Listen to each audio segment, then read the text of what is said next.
The House will come to order. Members, please take your seats.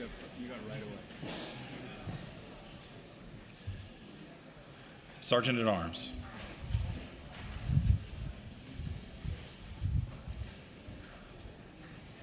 The House is now in session. All persons not entitled to privileges of the floor, please retire to the gallery. The members will rise and be led in prayer by Dr. Vernon C. Walton, Senior Pastor, First Baptist Church of Vienna, and remain standing for the Pledge of Allegiance to the flag of the United States of America, which will be led by the delegate from Scott, Delegate Kilgore. Good morning, Mr. Speaker, delegates, Delegate Shin, Delegate Kim. Thank you for this opportunity to share with you. Shall we pray together? God of our weary years, God of our silent tears, Thou who hast brought us thus far on the way, Thou who hast by Thy might led us into the light, keep us forever in the path, we pray. Gracious and merciful God, we give you thanks for the sufficiency of your grace and your loving kindness. We're grateful to you for blessing us with another day, a day filled with promise and expectation. We dare not take for granted the grace that has been extended unto us. In the spirit of our ancestors, our founding mothers and fathers, we say thank you for the gift of life, family, friendship, and fellowship. For the sacrifices made and shed blood of many whose names we will never know, persons who sacrificed for the sake of our democracy, we give you thanks. We thank you for the gift of this sacred moment and for the promise and hope that it brings to all of us. We ask your blessings upon all deliberations that will take place in this chamber. And we pray now for our legislators, our governor, our lieutenant governor.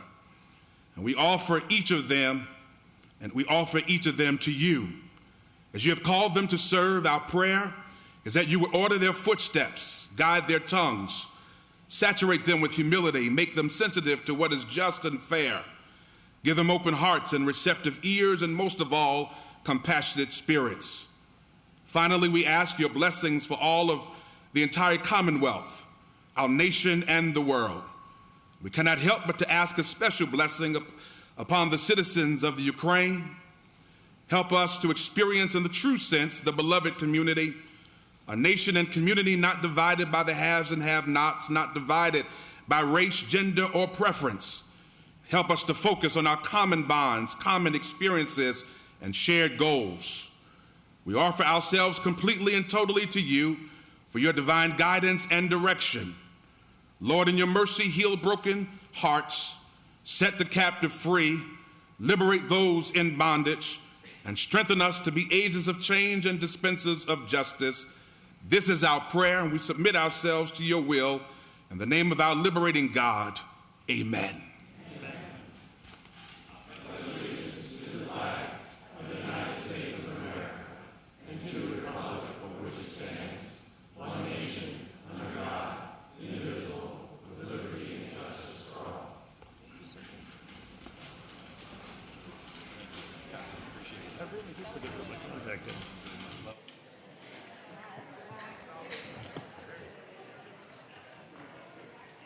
The members will answer the roll call by indicating their presence on the electronic voting board.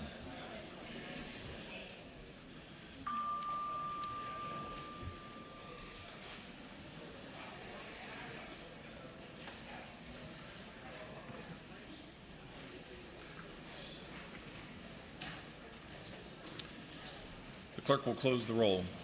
Mr. Speaker, a quorum is present. Pursuant to House Rule 3, I have examined and approved the Journal of the House of Delegates for Friday, March 4th, 2022. Motions and resolutions under Rule 39, pursuant to the provisions of Rule 40, are now in order. The clerk shall announce the first morning hour order of business, including any clerk's announcements or communication. Mr. Speaker, several housekeeping matters. House Resolution number 72, House Resolution 72, patroned by Delegate Simon, seeks to amend and readopt Rule 81 of the Rules of the House of Delegates pertaining to the voting requirements to discharge a committee from the consideration of a resolution.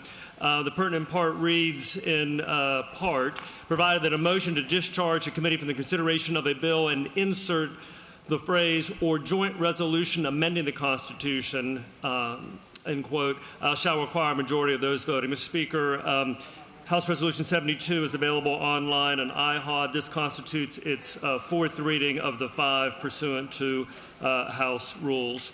In addition, communication a communication from the Senate. Mr. Speaker, in lieu of that, Committee on Conferees, on part of the House, the Speaker appoints the following conferees. The first one listed is the lead conferee for the House. For House Bill 682, patroned by Delegate Hope, conferees are Delegates Hope, Bell, and Adams of Pennsylvania. HB 682, Delegates Hope, Bell, and Adams of Pennsylvania. For House Bill 764, Speaker appoints on behalf of the House Delegates Krizik, Leftwich, and Robinson. For House Bill 764, Delegates Krizik, Leftwich, and Robinson. For House Bill 979, HB 979, Speaker appoints Delegates Tran, Davis, and Wampler. HB 979, Delegates Tran, Davis, and Wampler. For House Bill 1053, the Speaker appoints on behalf of the House Delegates Shin, Wilt, and Batten. Delegates Shin, Wilt, and Batten for House Bill 1053. For House Bill 1060, the Speaker appoints Delegates Cordoza, Batten, and Hope. For House Bill 1060, the Speaker appoints Delegates Cordoza as the lead conferee, Batten, and Hope. For House Bill 1304, the Speaker appoints Delegates Davis, Edmonds, and Lopez. House Bill 1304, lead conferees Delegate Davis along with Edmonds and Lopez. And finally, for House Bill 1306, the Speaker appoints on behalf of the conferees lead conferee Delegates Simon, Freitas, and Cordoza. House Bill 1306, Delegates Simon, Freitas, and Cordoza. If you want. Ms. Speaker, in addition to communication from the Senate has rejected the House amendments to the following legislation: Senate Bills 3, 49, 68, 108, 361, 581, and 729. The delegate from Scott, Delegate Kilgore. Mr. Speaker, I move that the House insist on its amendments and request committees of conference on the previously reported legislation. As many as favor that motion will say aye. Those opposed, no. The motion is agreed to. Also from the Senate, they have insisted on their amendments and requested committees of conference on the following legislation, two of them, House Bills 1191 and 1282. The delegate from Scott. Mr. Speaker, I move the House accede to the request of the Senate for committees of conference on the previously reported legislation. As many as favor that motion will say aye. Those opposed, no. That motion is agreed to. Speaker, pursuant to House Rule 40, first portion of the morning hours is reserved for member introductions and those other motions listed by reference on the voting board. The delegate from Fairfax, Delegate Shin. Thank you, Mr. Speaker. Mr. Speaker, I rise for the purpose of an introduction. The delegate has the floor. Thank you. Mr. Speaker and members of the body, I would like to introduce Dr. Vernon Walton of the First Baptist Church of Vienna, who offered today's invocation. Dr. Walton has served as the senior pastor of the First Baptist Church of Vienna since February of 2014 and currently is the 19th senior pastor in the history of the 155-year-old congregation. His emphasis on cultural and civic engagement as well as social justice is evident through his ministry initiatives such as their Juneteenth celebration and revival, the Heritage Lecture Series hosted during the month of February, as well as Justice and Legislative Sundays. In addition to being the senior pastor of First Baptist, Dr. Walton serves as a board member of the National Baptist Convention USA, Inc., on the NAACP National Board's Religious Affairs Committee, and on the Board of Trustees of the John Leland Center for Theological Studies. Dr. Walton is also an advisory board member for the Samuel D. Proctor School of Theology at his alma mater, Virginia Union University. Dr. Walton has also served in elected office. He was a city council member for the city of Englewood and served as the very first black member of the Bergen County Board of Chosen Freeholders in New Jersey. Dr. Walton is my constituent in the 86th district, but the First Baptist Church of Vienna is so well represented here in Richmond by Delegate Keem. So on behalf of Delegate Keem and I hope members of the body will join us in giving Dr. Walton a very warm house welcome.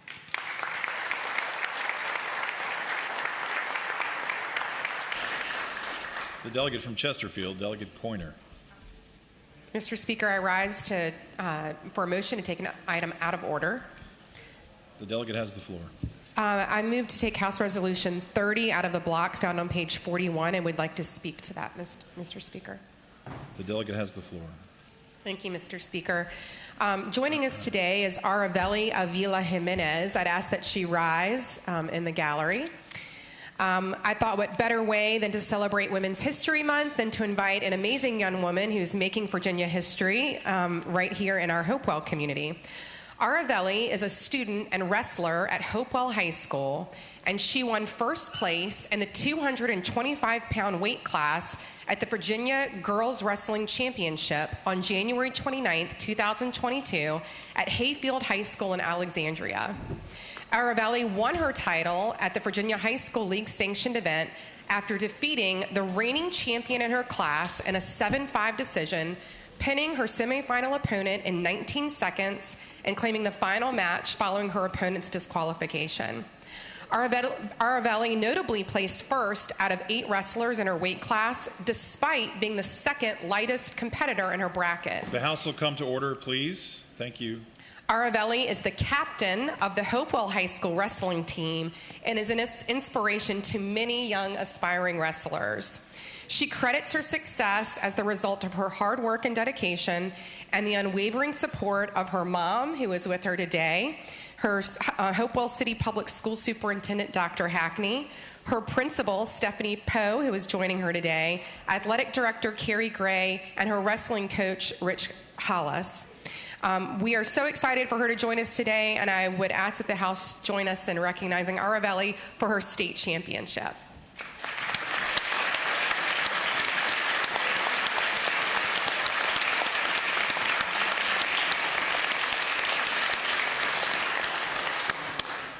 Questions on adoption of House Resolution 30. As many as favor that motion will say aye. Aye. Those opposed, no. The resolution is adopted. The delegate from Patrick, Delegate Williams. Mr. Speaker, I rise for a brief introduction. The delegate has the floor. Mr. Speaker, today in the gallery is Andrew McKnight, and he is a volunteer for my campaign. He was an intern. He did a great job knocking on doors. He took his bike and went afternoons, and I really appreciated him doing that. He's visiting us today just to see a little bit about our policy, procedures, and rulemaking here. So if the House would mind joining me and giving him a warm House welcome, that would be much appreciated.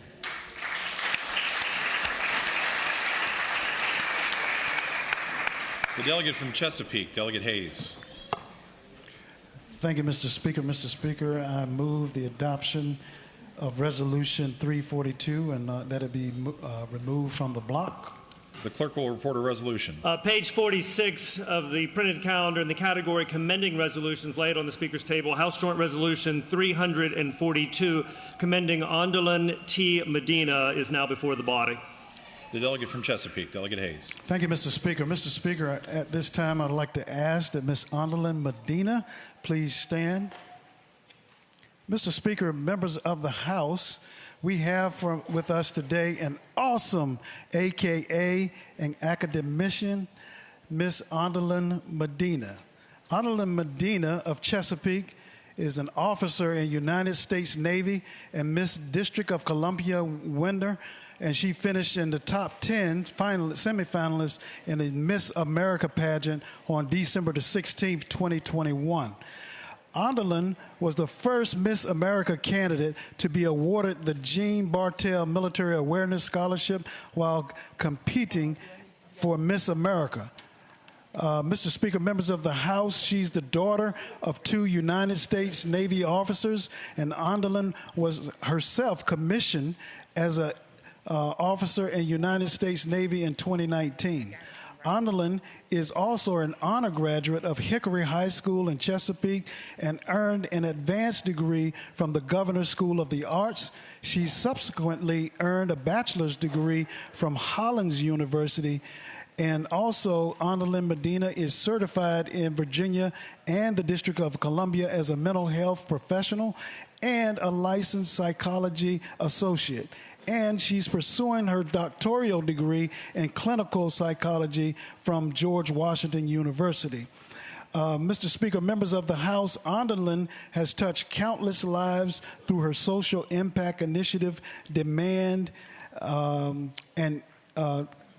which is to demand an end to help stop human trafficking and child exploitation. She has 2 degrees, master's degrees from George Washington University, one of which is in clinical psychology, as well as another master's degree in forensics psychology.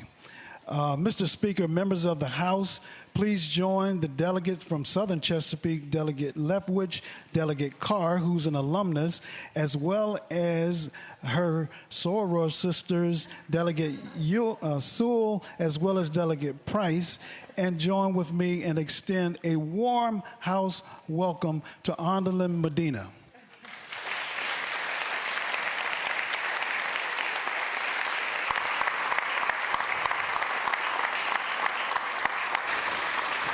Mr. Speaker, I move for the adoption of resolution. Questions on adoption of House Resolution 342. As many as favor that motion will say aye.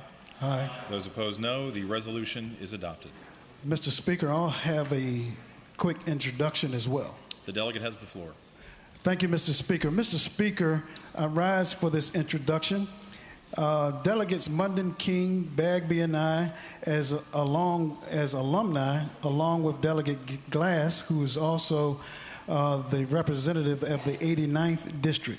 And we all hope that you share and cannot deny a more worthy tagline as one that we hold dear in our bosom, and that is, to behold the green and gold.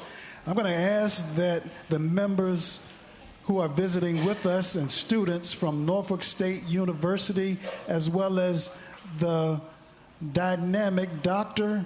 Delta, Dr. Javon Adams Gaston, and the administration also please stand.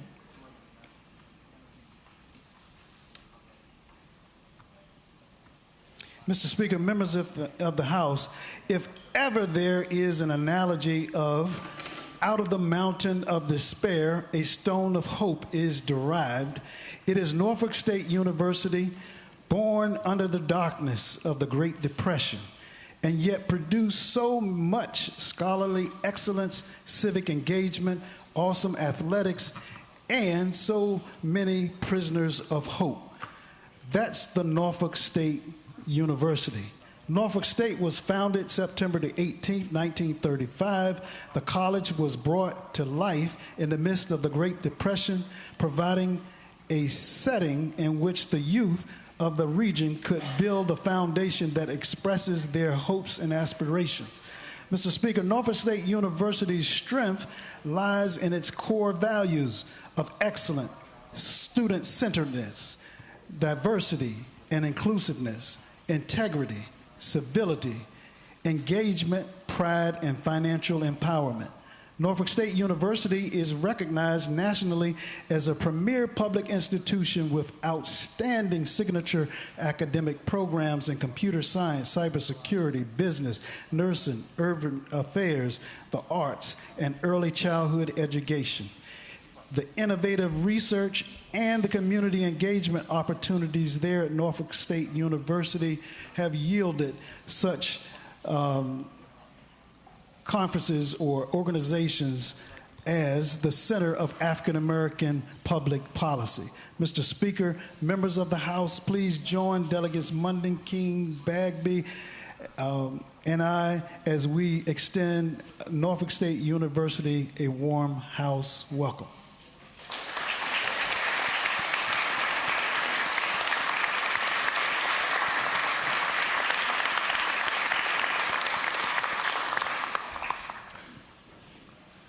The delegate from Virginia Beach, Delegate Anderson. Mr. Speaker, I rise for an announcement and a request. The delegate has the floor.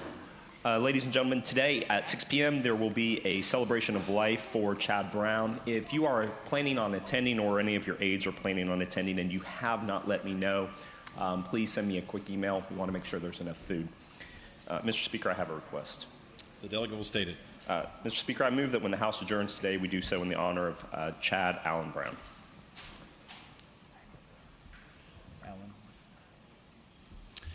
The delegate from Virginia Beach moves that when the House adjourns today, it adjourn in the honor and memory of Chad Allen Brown. As many as favor that motion will please rise.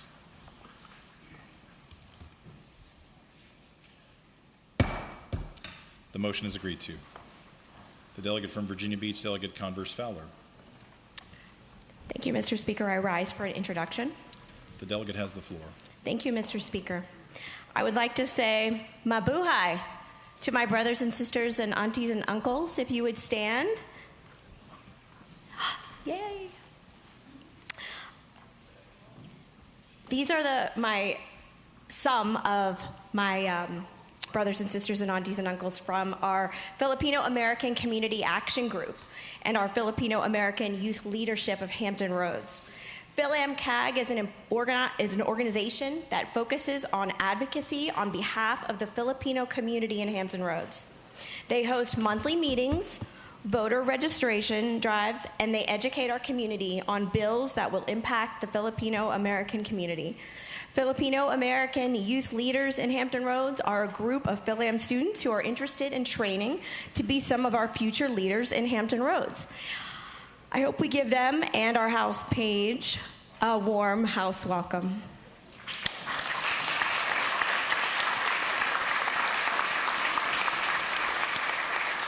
The delegate from Rockingham, Delegate Runyon. Thank you, Mr. Speaker. I rise for an introduction. The delegate has the floor. Thank you, Mr. Speaker. Members of the House, Delegate Wilt and I wish to have us welcome three of our dearest friends from Rockingham, if they'll please rise. They have traveled down to the Capitol today to visit with us and see what's going on and offer their opinions of what's going on in the Valley. So we appreciate them. They're good members of the Rockingham Republican Party. And please join me in wishing them a warm house welcome today.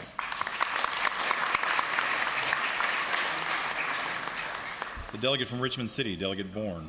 Thank you, Mr. Speaker. I rise for introduction. The delegate has the floor. Thank you, Mr. Speaker. Ladies and gentlemen of the House, my friend and fraternity brother, Delegate Don Scott, who's just walking in.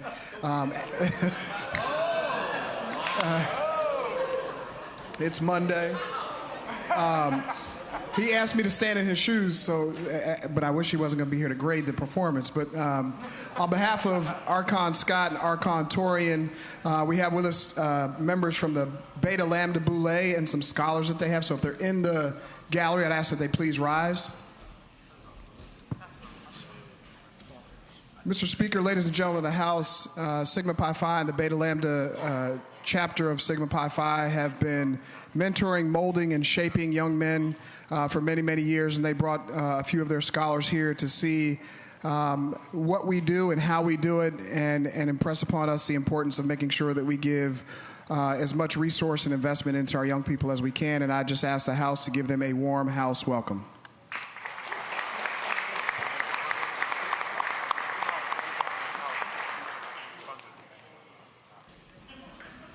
The delegate from Fairfax, Delegate Corey. Thank you, Mr. Speaker. I rise for an announcement. The delegate has the floor. Thank you.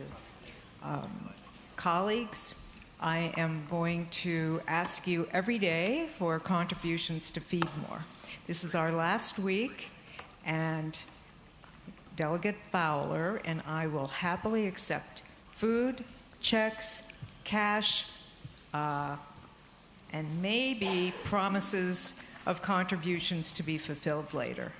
I would like to thank Kemper Associates and Cal Whitehead and Matt Benedetti Associates as wonderful lobbying organizations that have made cash contributions to Feed More. So if you have any friends who are lobbyists, tell them to come by, and maybe some people will change their votes. Thank you. Oh, no. The delegate from Richmond City, Delegate Carr.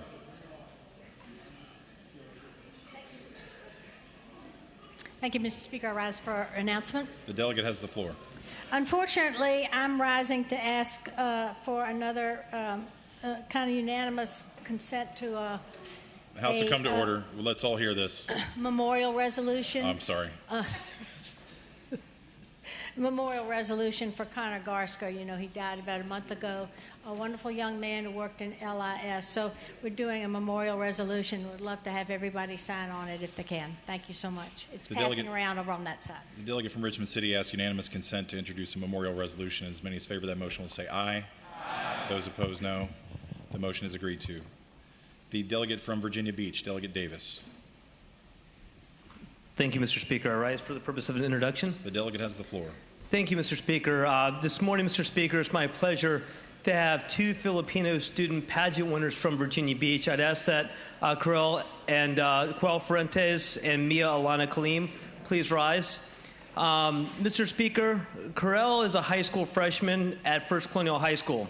She's a Miss Teen Virginia Beach pageant winner, a Miss Star Achievement Virginia Beach, and she's raised herself about $16,000 for various charities, including the American Cancer Society, Food Bank of Southeast Virginia, Samaritan House, NJUL for Equality and Justice for Every Woman, Every Land.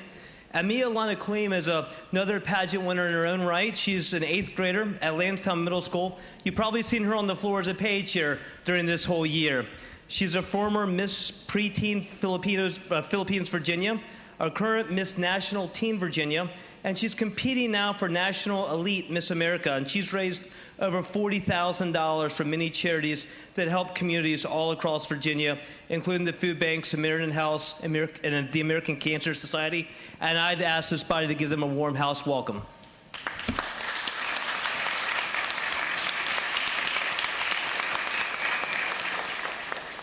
The delegate from Newport News, Delegate Price. Yes, Mr. Speaker, I rise for an announcement. The delegate has the floor.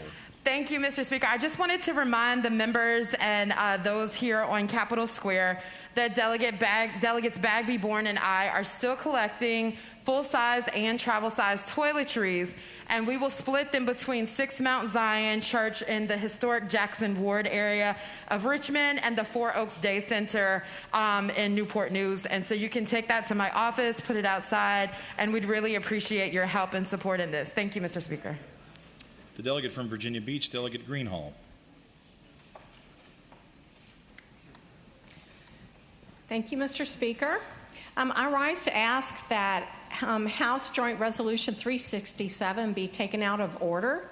Speaking to that motion, this resolution is to honor Ryan Zimmerman, a champion for baseball and for people with multiple sclerosis. From playing baseball at Virginia Beach Kellum High School to UVA to the World Series, and is founder of the ZIMS Foundation, where he has raised over $3.5 million for research for multiple sclerosis. Mr. Speaker, I move passage of HJ 367.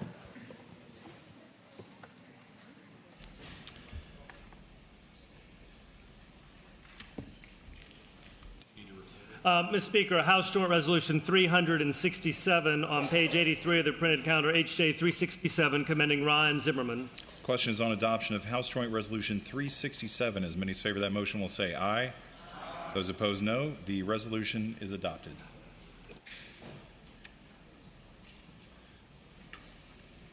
Pursuant to House Rule 30, the Journal shall reflect that the following members are away on pressing personal business and are granted leave from today's session. Delegates Scott of Spotsylvania, Ward, and Williams-Graves. The clerk shall announce, oh, she's here. Well, you can leave and you don't worry about it. The clerk shall announce the next order of business. The second portion of the morning hour reserved for member requests to move legislation from any uncontested calendar to the regular calendar. Mr. Speaker, there are 5 of those today. In that very first category, Senate Bills third reading uncontested. On page 2, Senate Bills 87, Senate Bill 88, and Senate Bill 90. Those have all been asked to be removed from the block over to the regular calendar. Same category, moving ahead to page 8 of the printed calendar, Senate Bill 389 is out of the block over to the regular calendar. And lastly, same category, page 14, SB 756 is moved over to the regular calendar. The clerk shall announce the next order of business. The third portion of the morning hour is reserved for member requests for legislation to go by for the day and a subsequent motion by the majority leader to effectuate those requests. There's a number of them. On page 14, that first category of Senate Bills third reading regular, page 14, Senator Hanger's SB 591 by for the day. On page 15, all 3 of those bills, same category, SB 741, SB 78, and Senate Bill 574 are all by for the day. On page 23, the next category, House bills with Senate amendments, Delegate Leftwich's House Bill 1339 by for the day. In the commending resolutions on page 41, Delegate McQuinn's House Joint Resolution 244 removed from the block and now be taken by until Wednesday, March 9th. Same category, Delegate Corey wishes to take her House Resolution 53 by until March 13th. And Mr. Speaker, that are all the by for the day requests. The delegate from Scott, Delegate Kilgore. Mr. Speaker, I move that the legislation as announced by the clerk go by for the day. The delegate from Scott, Delegate Kilgore, moves that the legislation as announced by the clerk go by for the day. As many as favor that motion will say aye. Those opposed, no. The motion is agreed to. The clerk shall announce the next order. And the fourth and final portion of the morning hours reserved for member requests for points of personal privilege.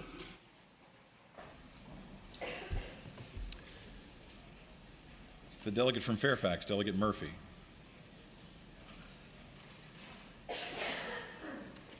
Mr. Speaker, I rise for a point of personal privilege. The delegate has the floor. Thank you, Mr. Speaker. Today, we are celebrating Women's History Month. So let me start by saying that nowhere in the Constitution of the United States are women specifically included. But women make up over 50% of the U.S. population. In general, we are paid less. We are disproportionately in lower paying jobs on financial aid and much more likely to live in poverty. And yet, when women reach a critical mass in an organization, when we serve on boards, when we win elections, good things happen. We change the perspective, and often we change the outcome. We are more collaborative, we advocate, we innovate, we mentor, we're problem solvers, and we know how to compromise. Here in this house, we are women who will become part of history. Democrats and Republicans together, each of us with our own ideas. But we will move forward, and as we do, one woman's path will lead into another, and we will share experiences and hopes and goals. And as we reach those goals, we will make sure the door is open a little wider for the next generation. We will make sure that women who follow us, young and old, have more opportunities, be more empowered, and achieve absolute equality. Our country is made stronger by having strong women. I would like you to look around us at the women here in this body. We are bold, we are fierce, we are smart, and we are capable. No one will do for us what we need to do for ourselves. We cannot afford to be separate. It is important that each of us remember that we have a role to play in making sure the door is open a little wider for the next generation. In recent years, we've celebrated a lot of firsts. We've had a woman as Speaker of the House of Representatives, a woman as Secretary of State. We've got strong, competent women on the Supreme Court. We now have a woman as Vice President of the United States. For the first time in 400 years, we had a woman serve as Speaker of the House of Delegates. And now we have the first Lieutenant Governor of Virginia. Today, many more women are members of our House and Senate, and women are actually serving as committee chairs and caucus leaders. We believe in the possibilities because we have made them happen. So I want to thank the women of the General Assembly on both sides. You are inspirational, every single one of you. Thank you for stepping up and taking the lead. You are women making history. Thank you for making a difference. It is a privilege to serve with all of you. Let's celebrate Women's History Month together. Thank you, Mr. Speaker.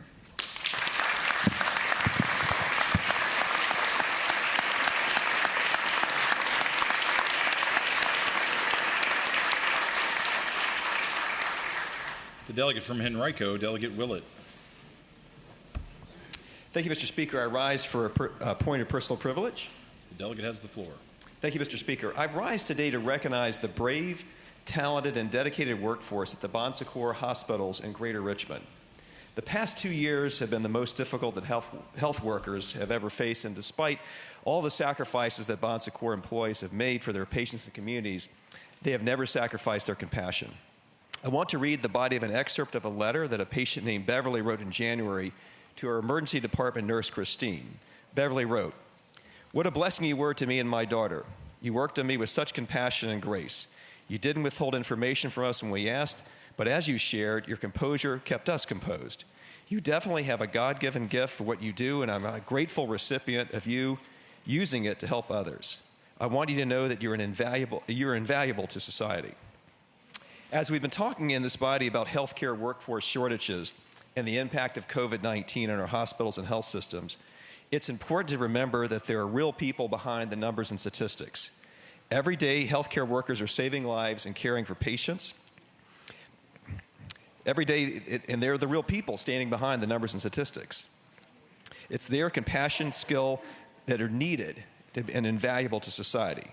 And it's with that in mind, I hope that you will join me by thanking the good people at Bon Secours and all those that are keeping us safe and healthy. Thank you.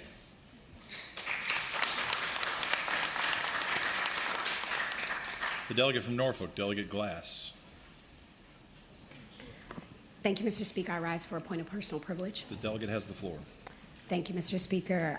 I first want to afford the opportunity for anybody in this space who has experienced primary or secondary trauma due to sexual assault or rape to make a decision as to whether or not you want to stay in this space or turn down your volume on your computer for my Women's History speech. Racy Taylor, a 24-year-old African-American sharecropper, was walking home from church with her friend and her friend's teenage son in Alabama in 1944 when 6 men, Hugo Wilson, Herbert Lovett, Luther Lee, Joe Culpepper, Dillard York, Billy Howerton, and Robert Gamble, and I say their names because I want them to have credit for what it was that they did, forced Racy into a car at gunpoint and drove her to a grove of pine trees on the side of the road where they forced her to disrobe. And she begged them, citing, "I have a husband and a 3-year-old.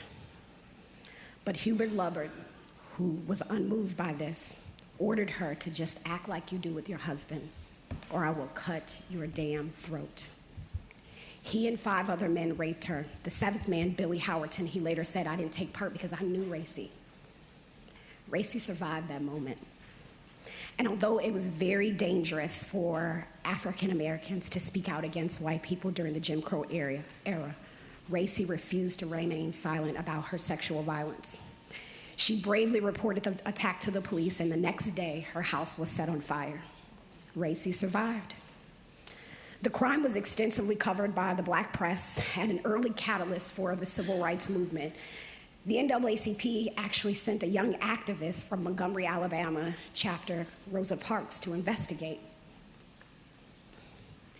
And even though Racy reported the crime, witnesses corroborated her story. One of the men actually confessed. The men were not brought to custody. As a matter of fact, in 1944, an all-white, all-male grand jury heard Racy's case, and after 5 minutes of deliberation, they dismissed it. The governor took it a step further and sent investigators, and a second grand jury was held in 1945. And by that time, 3 more of the men had confessed to raping Racy, but none of them were prosecuted.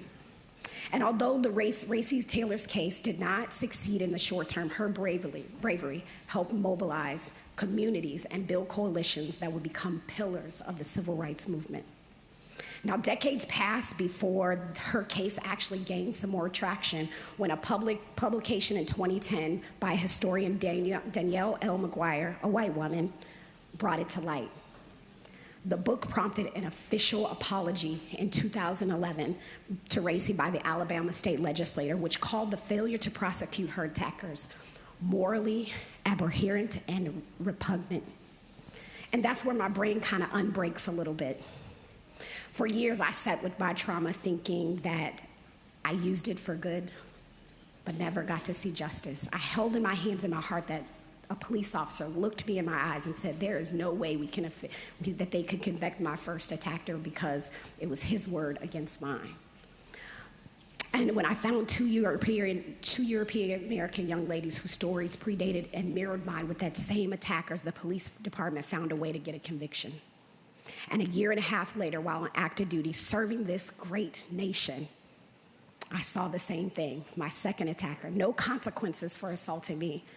But when I found another young woman who went through the same thing, who was European American, whose rape also predated mine, she found justice. Again, someone else getting justice from my trauma. Ladies, we cannot untether our past from our future, but it's paramount that we move together. This I've learned. I believe that there is justice, and just not justice for the identities that I hold as sometimes as a woman and as American of African descent. You know, these two identities, we're constantly exchanging our trauma for change, just like Racy, because she held hers for 70 years after it happened. My hope is that at some point, our lived experiences and trauma will become a valid reason for equity and for justice. And so as a first-generation post-Jim Crow person, a first-generation post-Civil Rights Act, first-generation post-Title IX, and a woman who literally has been assaulted to success, I tip my hat to Racy Taylor. I salute the women of Tailhook, Scaniel, because we will continue to be innovative and creative using the tools that are available to us even when a legal system continuously fails us. Because of Racy's reporting, her revolutionary rape, this did not happen in vain. Thank you, Mr. Speaker.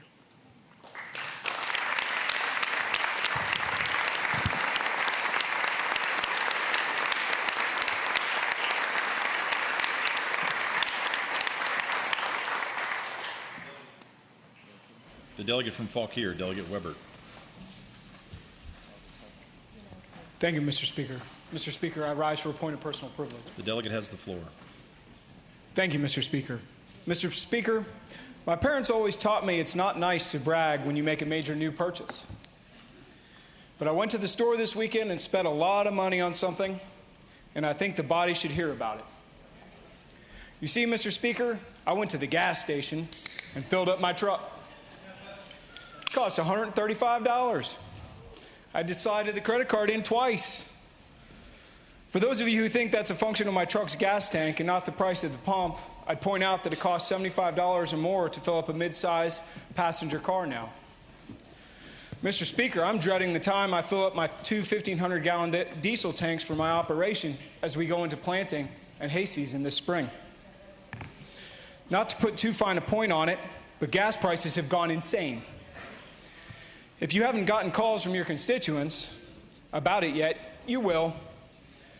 Because no one, short of people who can afford and throw down tens of thousands for a Tesla and some other electric car, can sustain this kind of cost. It didn't have to be this way. It was entirely avoidable. Some of our friends across the aisle point to the Russian invasion of Ukraine as a reason for gas prices having spiked. There is some truth to that. The market was already tight, and taking Russian oil off the market made the situation even worse. But the biggest problem is entirely made in America. Gas prices spiked more than $1 per gallon from the time President Biden won the election until January. Why? Because President Biden and Democrats have made it clear that they don't want more gas and oil production in the U.S. Until recently, Northern America was energy independent. Working with Canada and Mexico, we had enough energy here to actually export oil. But then President Biden killed the Keystone Pipeline, which would have made it safer and easier to bring oil in from Canada. I don't know about you, Mr. Speaker, but I'd much rather buy oil from Canada than Russia, or even worse, from Iran or Venezuela. Democrats have suspended new oil and gas leases on federal lands. They've started regulations that would reduce investment in oil and gas companies. Said simply, they've signaled outright hostility to anything that would produce more oil and gas in the U.S., and gas is a very efficient fuel source. Virginia's past 2 years of legislative action hasn't helped. Many in this chamber support a complete moratorium on new fossil fuel infrastructure as part of the Green New Deal. Helping consumers by lowering the gas tax, my goodness, the reaction to this proposal has been telling. It's not hard to understand why Democrats have opposed more oil and gas development and lowering the gas tax, Mr. Speaker. Walk through our legislative parking garage and you'll see lots of electric vehicles plugged into the wall. My friends across the aisle want an all-electric future where gasoline is a thing of the past, where we all take trains or ride bikes or walk. I've said this before and it remains now true. Not everyone can afford to go out to Tyson's or West End and buy a Tesla. Some people need trucks, vans, and tractors to do their jobs. The kinds of jobs that put food on all of our tables and that keep our homes cool in the summer and warm in the winter. We can't use an electric city bus if we're hauling materials to a job site to replace a roof, even if that roof is within walking distance of the metro station. Gas prices like this might not impact a small percentage of people, Mr. Speaker, but they are brutal for working Virginia families. Putting gas in the car shouldn't be a major purchase, Mr. Speaker, and it didn't have to be. I hope and am hoping that President Biden and Democrats are listening. We must change course. Thank you, Mr. Speaker.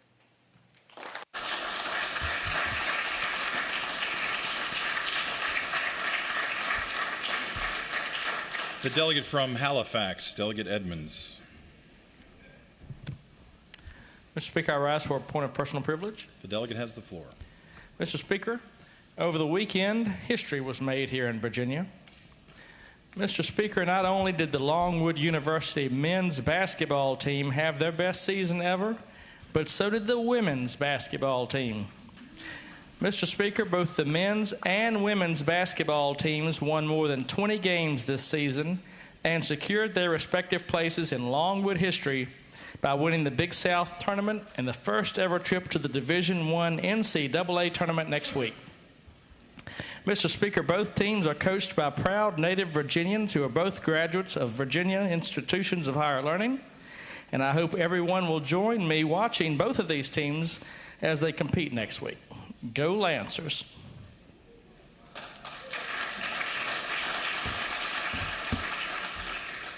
The clerk will call the calendar. Calendar for today, Monday, March 7th, wishing my life away. March 7th, 2022, day 55 of 60. First category, Senate bills on third reading. Uncontested calendar, approximately 25 bills in this block, beginning on page 1 of the printed calendar. First up is Senate Bill 23. It seeks to amend and reenact sections of the Code of Virginia relating to historical African-American cemeteries, disbursement of funds, qualified organization. The bill is Board Committee on Agriculture, Chesapeake, and Natural Resources. Delegate from Richmond City, Delegate McQuinn. Thank you, Mr. Speaker. Mr. Speaker, Senate Bill 23 is the companion to Delegate Ward's House Bill 727 that was passed unanimously by the Senate and the House. It amends the definition of a qualified organization authorized to apply for funds for the maintenance of historical African-American cemeteries to include localities in which such a cemetery is located. Mr. Speaker, I ask that the House would pass the bill. Thank you. Turning to page 2 of the printed calendar, Senate Bills 87, 88, and 90 have all been removed from the block over to the regular calendar. Therefore, the next bill within the block and before the body is Senate Bill 106, which seeks to amend and reenact 2 sections of the Code of Virginia relating to retired circuit and district court judges under recall, valuation, qualification by the Senate Committee on the Judiciary and the House Committee for Courts of Justice. The bill was reported to the Committee on for Courts of Justice. The delegate from Smith, Delegate Campbell. Thank you, Mr. Speaker. Senate Bill 106 just simply provides for district court judges to undergo the same recertification process that we instituted for circuit court judges a couple of years ago. The bill is passed, or the bill was recommended from the Courts of Justice with a 20-0 vote, and I would move its passage. Continuing with the block, Senate Bill 119 seeks to amend and reenact sections of the Code of Virginia relating to involuntary temporary detention, disclosure of health records. Bills Board Committee for Courts of Justice with amendments. The delegate from Arlington, Delegate Hope. Thank you, Mr. Speaker. I move the committee amendments. Shall the committee amendments be agreed to? All those in favor say aye. Aye. Those opposed, no. The amendments are agreed to. The delegate from Arlington. Thank you, Mr. Speaker. Mr. Speaker, members of the body, Senate Bill 119 is now identical to my House Bill 684 with our movement of the amendments. It's related to the sharing of medical records related to someone who's being treated in an emergency room under a custody order. Hope we move passage of the bill. Turning to page 4 of the printed calendar, next up is Senate Bill 145, which seeks to amend and reenact Section Code of Virginia relating to unlawful use of subaqueous beds, replacement of piers. The bill is reported to the Committee on Agriculture, Chesapeake, and Natural Resources with amendment nature as substitute. The delegate from Powhatan, Delegate Ware. Thank you, Mr. Speaker. I move the committee substitute. Shall the committee substitute be agreed to? All those in favor say aye. Aye. Those opposed, no. The substitute is agreed to. The delegate from Powhatan. Thank you, Mr. Speaker. As the bill now says that replacement of certain private piers used for non-commercial purposes, they are exempt from the requirement that a permit be issued by the Marine Resources Commission. The substitute further narrows things by saying that the replacement pier has to be rebuilt in the same footprint as the original approved pier in order to qualify for the exemption. I move that the House pass the bill. Continuing with the block, uncontested calendar, Senate Bill 187 seeks to amend and reenact Section of the Code of Virginia relating to accelerated stream nutrient credit release. The bill is reported to the Committee on Agriculture, Chesapeake, and Natural Resources with amendments. Excuse me.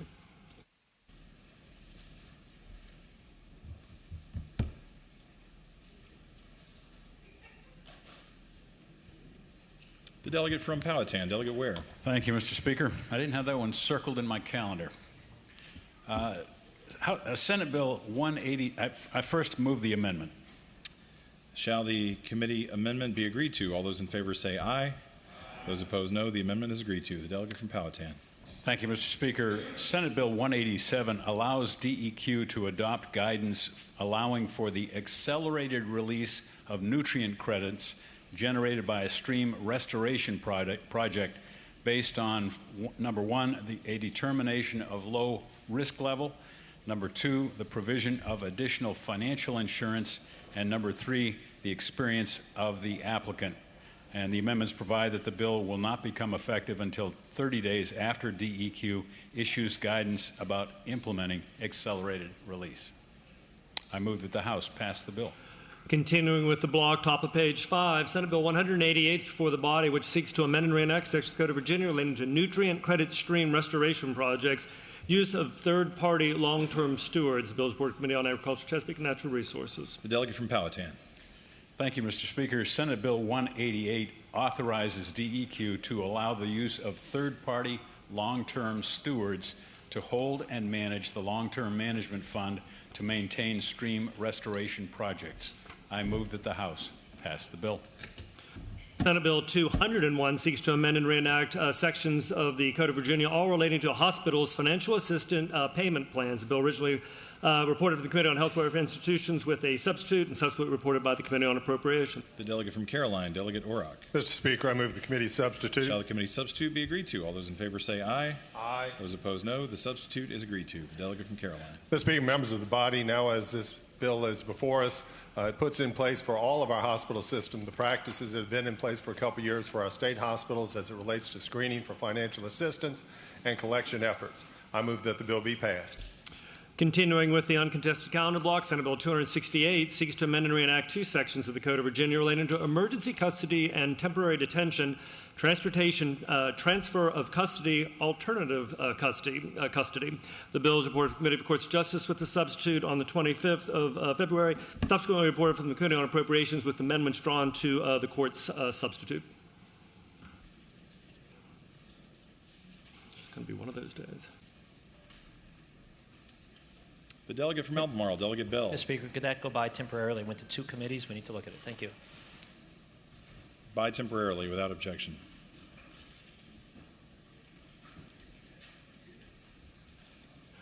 Continuing with the block, Senate Bill 295 is now before the body. It seeks to amend and reenact sections of the Code of Virginia relating to duties and responsibilities of local pretrial services officers, behavioral health dockets. The bill is reported to the Courts of Justice. The delegate from Pennsylvania, Delegate Adams. Thank you, Mr. Speaker. Senate Bill 295 provides for jurisdictions that have this service that a local pretrial services officer may refer and facilitate a referral to screening for a defendant who is to be placed in a behavioral health docket as a treatment service. I move the bill's passage. Top of page 7 of the printed calendar. Next up is Senate Bill 302, which seeks to amend and reenact two sections of the Code of Virginia relating to petitions for guardianship, appointment of guardians. Bill is reported to the Committee of Courts of Justice with amendments. The delegate from Smith, Delegate Campbell. Thank you, Mr. Speaker. Senate Bill 302 does three things with respect to the appointment of guardians in the Commonwealth. Firstly, it clarifies that a community services board or other local or state governmental agencies may file a petition for the appointment of a guardian, a conservative, and incapacitated person. I would move the committee amendment as well. Shall the committee amendment be agreed to? All those in favor say aye. Those opposed, no. The amendment is agreed to. The delegate from Smith. Thank you, Mr. Speaker. Now, as amended, the bill also specifies that a guardian need not be appointed for the purposes of making a health care decision unless there is a conflict or a need for decision-making that is not covered by the provisions of the Health Care Decisions Act. Finally, the bill will require the Department of Behavioral Health and Developmental Services to convene a work group to consider issues related to the care of adults with permanent disabilities that render them incapable of making informed decisions about their own care, and potential changes to guardianship requirements to make it easier for parents to care for their adult children with such disabilities. I would move passage of the bill. Continuing with the block, Senate Bill 305 seeks to amend and reenact sections of the Code of Virginia relating to food manufacturers operating in historic buildings. The bill is reported to the Committee on Agriculture, Chesapeake, and Natural Resources. The delegate from Powhatan, Delegate Ware. Thank you, Mr. Speaker.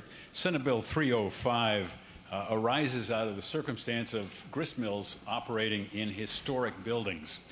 And as such, it authorizes the Commissioner of VDACs to exempt such food manufacturers operating in historic buildings from certain laws and regulations related to a building structure if the food manufacturer is deemed to be producing food products that are in low risk of being adulterated. I move that the House pass the bill.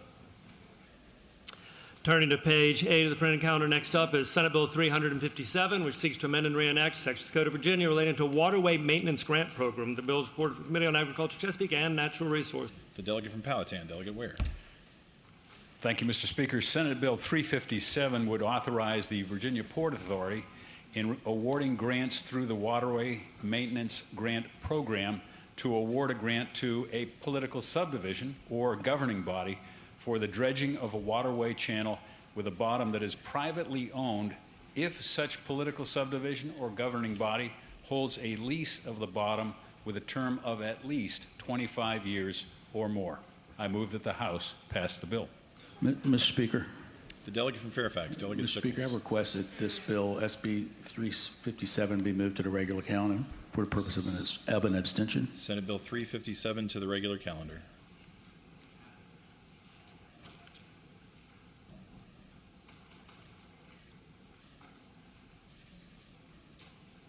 Continuing with the uncontested third reading block, Senate Bill 357 is over to the regular calendar, as is Senate Bill 389. Therefore, the next bill in the block is Senate Bill 392, which seeks to amend and reenact sections of the Code of Virginia relating to copies of orders to counsel. The bill is reported to the Committee for Courts of Justice. The delegate from Pittsylvania, Delegate Adams. Thank you, Mr. Speaker. Senate Bill 392 provides that the clerk of the court shall provide a copy of the appointment order of a qualified expert to an indigent defendant or his attorney and to the appointed expert. I move the bill be passed. Continuing with the block, Senate Bill 405 seeks to amend the Code of Virginia and to repeal a section of the code relating to coverage for prosthetic devices and components. The bill originally was reported to the Committee on Commerce and Energy with substitute, subsequently reported to the Committee on Appropriations.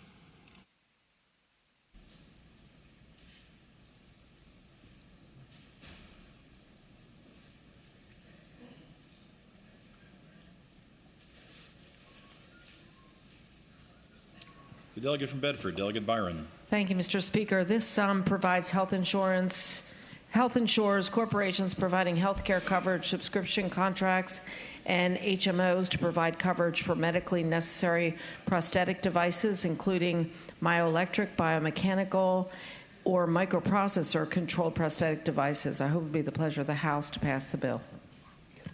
The question is on adoption of the committee substitute. As many as favor that motion will say aye. Those opposed, no. The substitute is adopted. Now, Senate Bill 426 seeks to amend and reenact section of the code relating to a state plan for medical assistance services, remote patient monitoring. The bill is reported for the Committee on Health, Welfare Institutions with a substitute, subsequently reported by the Committee on Appropriations as well. The delegate from Caroline, Delegate Orrock. Mr. Speaker, I move the committee substitute. Shall the committee substitute be agreed to? All those in favor say aye. Aye. Those opposed, no. The substitute is agreed to. The delegate from Caroline. Mr. Speaker, members of the body, this bill will now direct DMAS to honor payment for medical assistance services by telemedicine for patients with chronic or acute health conditions. I move passage of the bill. Continuing with the block at the top of page 10, Senate Bill 449 seeks to amend and reenact section of the Code of Virginia relating to qualified health plans, essential health benefits, state-mandated health benefits. Bill is reported to the Committee on Commerce and Energy with member nature substitute, subsequently reported for the Committee on Appropriations. The delegate from Bedford, Delegate Byron. Thank you, Mr. Speaker. I move the committee substitute. Shall the committee substitute be agreed to? All those in favor say aye. Those opposed, no. The substitute is agreed to. The delegate from Bedford.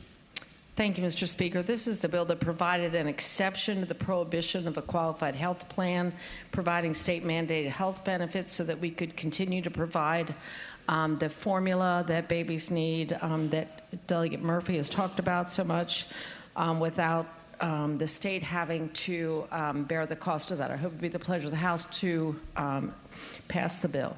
Senate Bill 468 seeks to amend and reenact two sections of the Code of Virginia relating to the Virginia Retirement System Line of Duty Act, medical reviews to be conducted by Virginia practitioners. The bill is reported to the Committee on Appropriations. The delegate from Virginia Beach, Delegate Knight.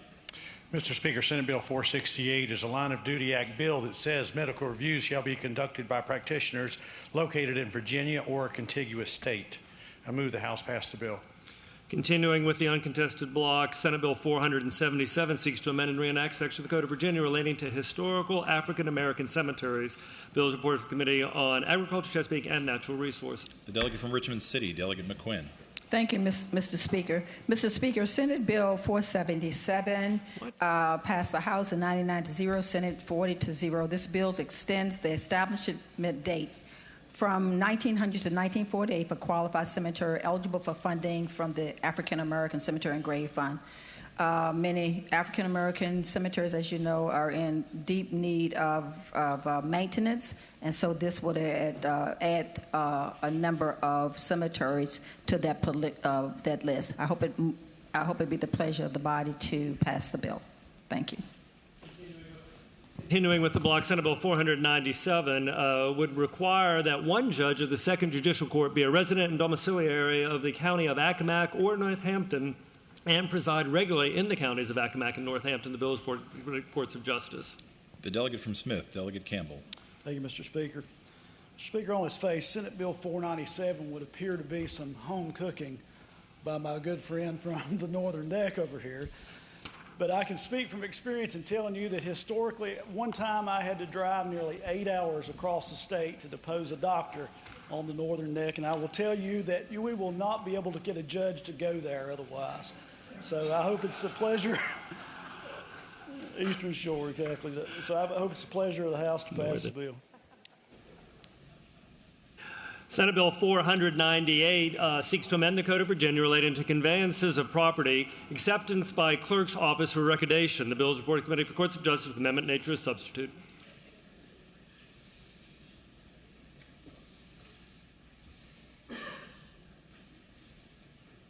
Senate Bill 498, middle of page 11. The delegate from Smith, Delegate Campbell. Mr. Speaker, this bill provides that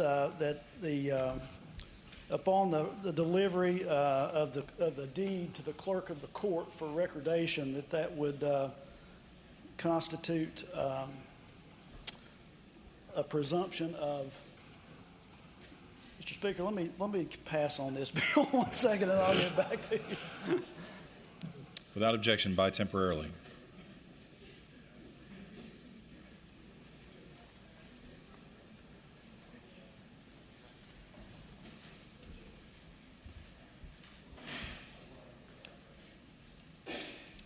Continuing with the block, bottom of page 11, Senate Bill 508 is next up. It seeks to amend and reenact multiple sections of the Code of Virginia, all relating to Water and Soil Conservation Board, Virginia Community Preparedness Fund. The bill is reported to the Committee on Agriculture, Chesapeake, and Natural Resources. The delegate from Powhatan, Delegate Ware. Thank you, Mr. Speaker. Senate Bill 508, as the clerk indicated, does several things. It shifts administration of the Virginia Community Preparedness Fund from the Department of Conservation and Recreation to the Virginia Soil and Water Conservation Board.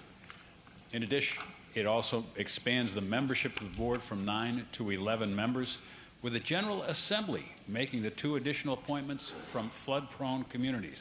And it adds requirements for determining a board quorum.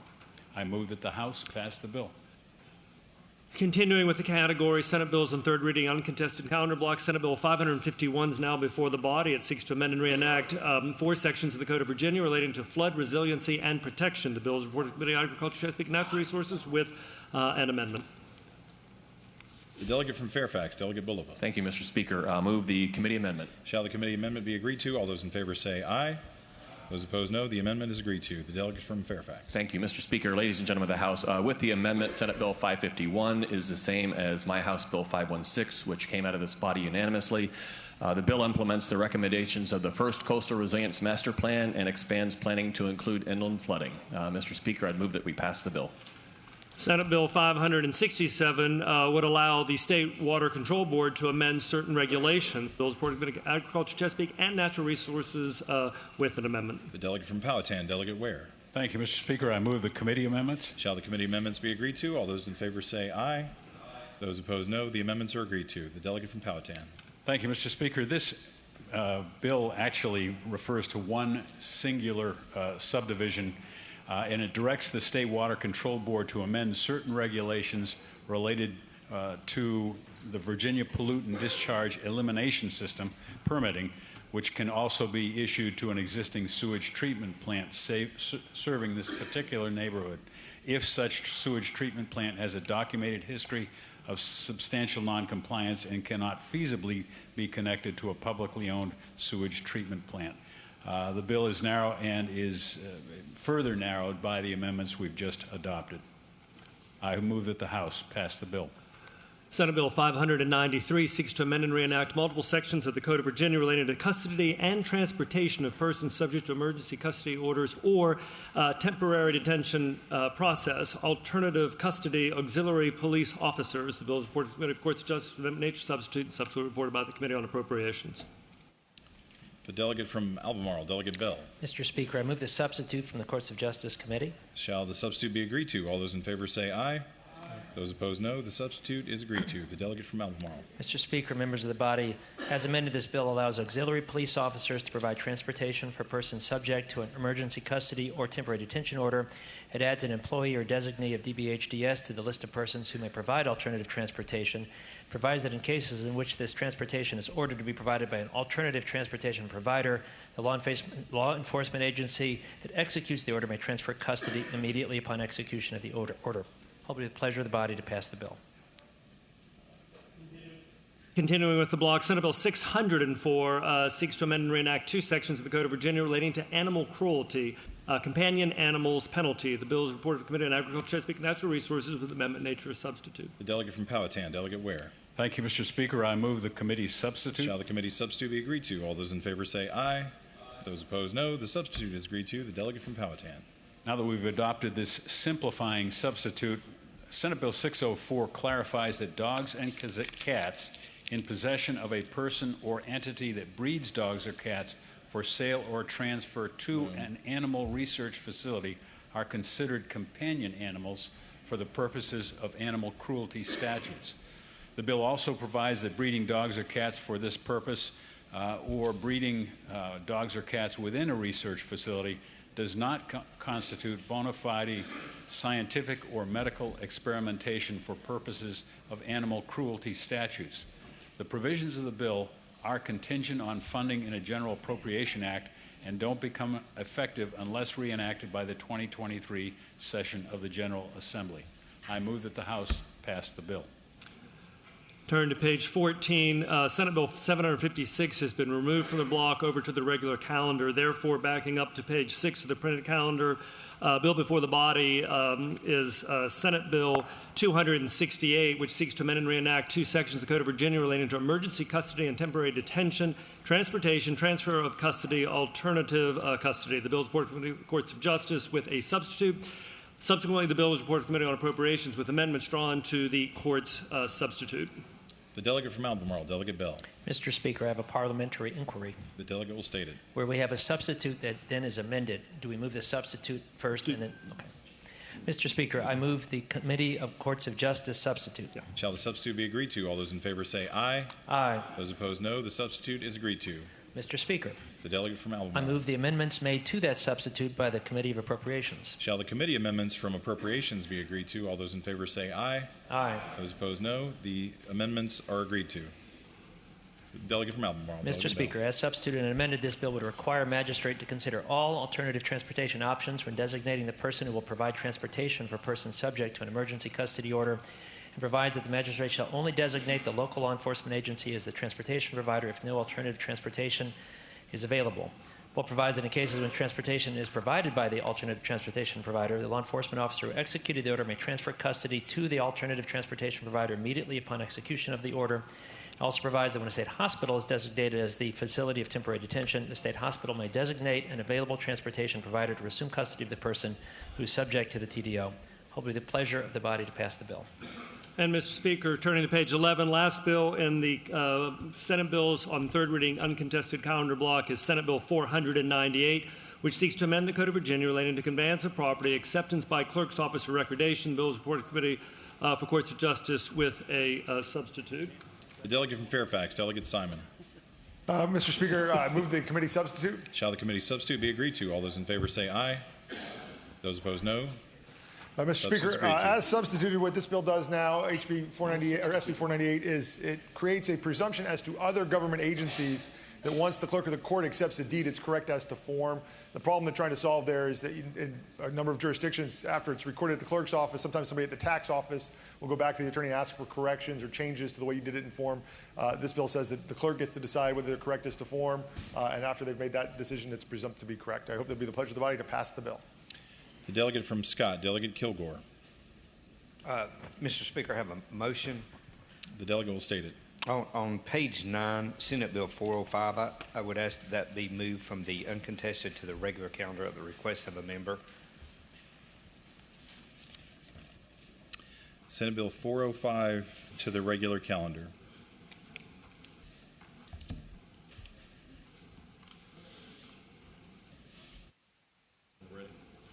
Yes.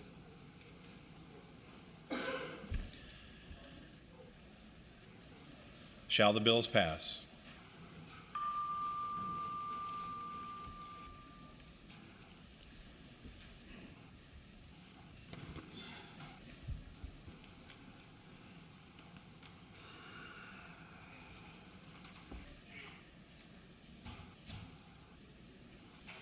The clerk will close the roll. Ayes 98, no 0. Ayes 98, no 0. The bills pass.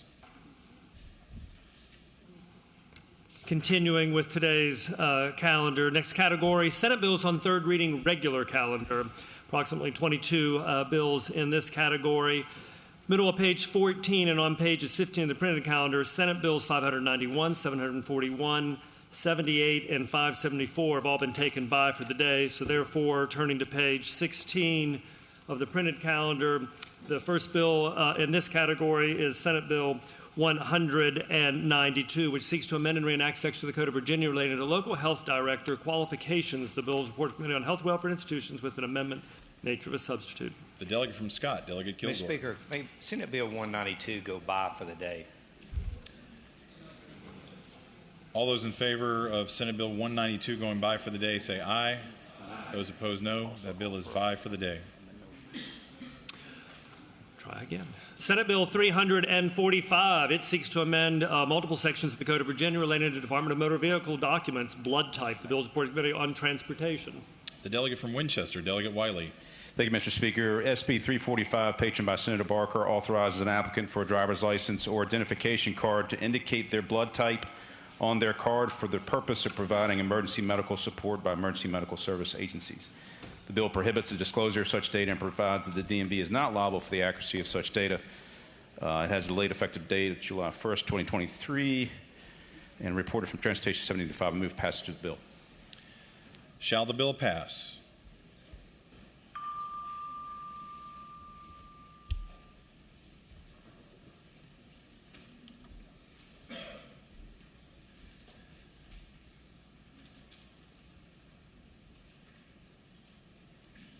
The clerk will close the roll.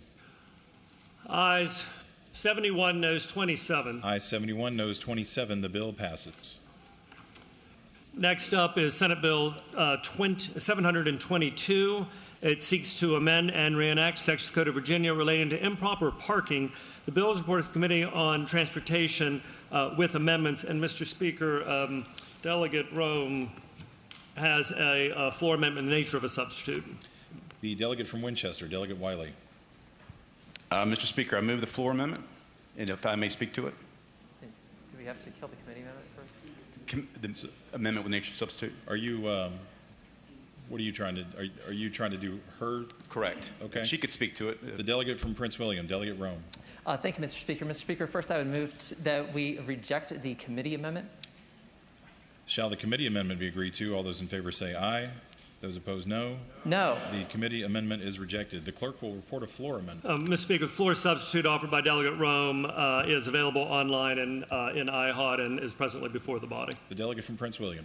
Mr. Speaker, speaking to the floor amendment. The delegate has the floor. Okay, thank you, Mr. Speaker. So basically what the floor amendment does is it takes the spirit, text, and everything else of the bill and it turns it into a local option for planning district date by locality as opposed to a mandate for a local district date by locality. It is at this point now 2 entire sentences long, and which I will just simply read to you.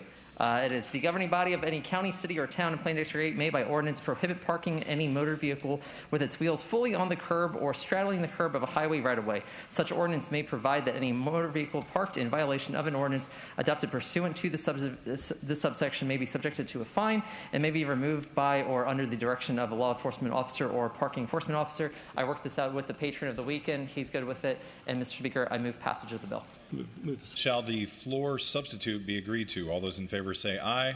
Aye. Those opposed, no. The substitute is adopted. Shall the bill pass?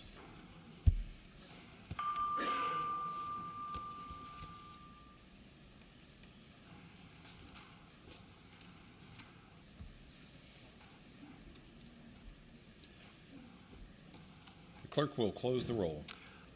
Ayes 72, noes 26. Ayes 72, noes 26. The bill passes.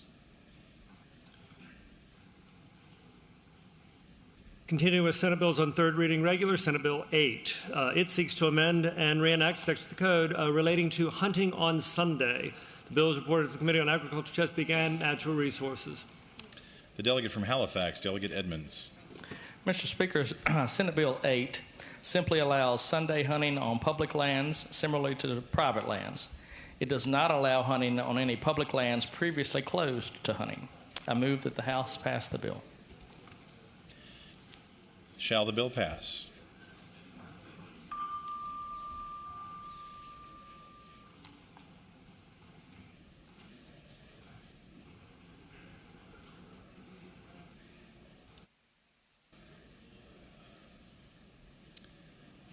The clerk will close the roll. Ayes 69, noes 28. Ayes 69, noes 28. The bill passes. Senate Bill 40 seeks to amend and reenact a section of the Code of Virginia related to assisted living facilities, involuntary discharge. The bill is originally reported from the Committee on Health, Welfare, Institutions, subsequently reported from the Committee on Appropriations with an amendment. Delegate from Caroline, Delegate Orrock. Mr. Speaker, I move the adoption of the Appropriations Committee amendments. Shall the committee amendments be agreed to? All those in favor say aye. Aye. Those opposed, no. The amendments are agreed to. The delegate from Caroline. Mr. Speaker, members of the body, this puts in place a process whereby an individual being involuntarily discharged from an assisted living facility will have certain appeals processes put in place and potentially certain other alternative placements. I move the passage of the bill. Shall the bill pass?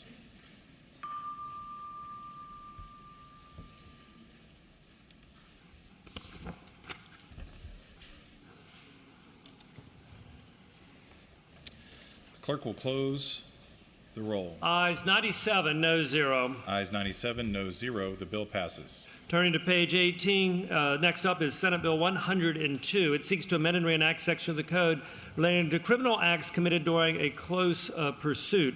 Arrest warrant. The bill is reported to the Committee for Courts of Justice with amendments. The delegate from Albemarle, Delegate Bell. Mr. Speaker, I move the committee amendments. Shall the committee amendments be agreed to? All those in favor say aye. Aye. Those opposed, no. The amendments are agreed to. The delegate from Albemarle.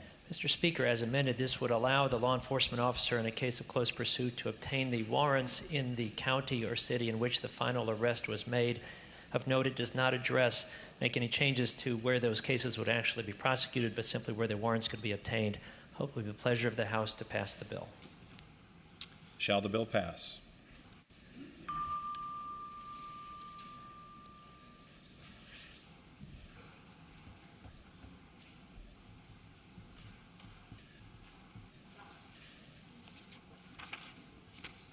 The clerk will close the roll. Ayes 84, noes 14. Ayes 84, noes 14. The bill passes.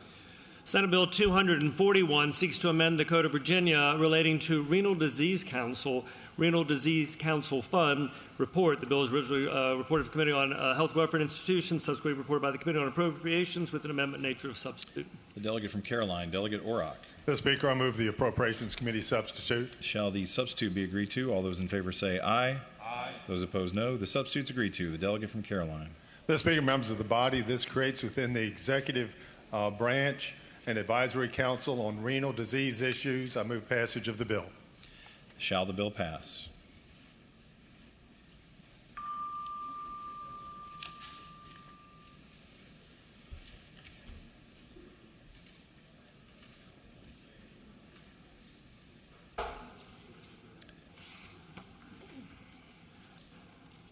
The clerk will close the roll. Ayes 75, noes 20. Ayes 75, noes 20. The bill passes. Senate Bill 249 seeks to amend the Code of Virginia relating to sex abuse of animals penalty. The bill is reported to the Committee of Courts of Justice with amendment nature of substitute. The delegate from Pennsylvania, Delegate Adams. All right, thank you, Mr. Speaker. I move the committee substitute. Shall the committee substitute be agreed to? All those in favor say aye. Those opposed, no. The substitute is agreed to. The delegate from Pennsylvania.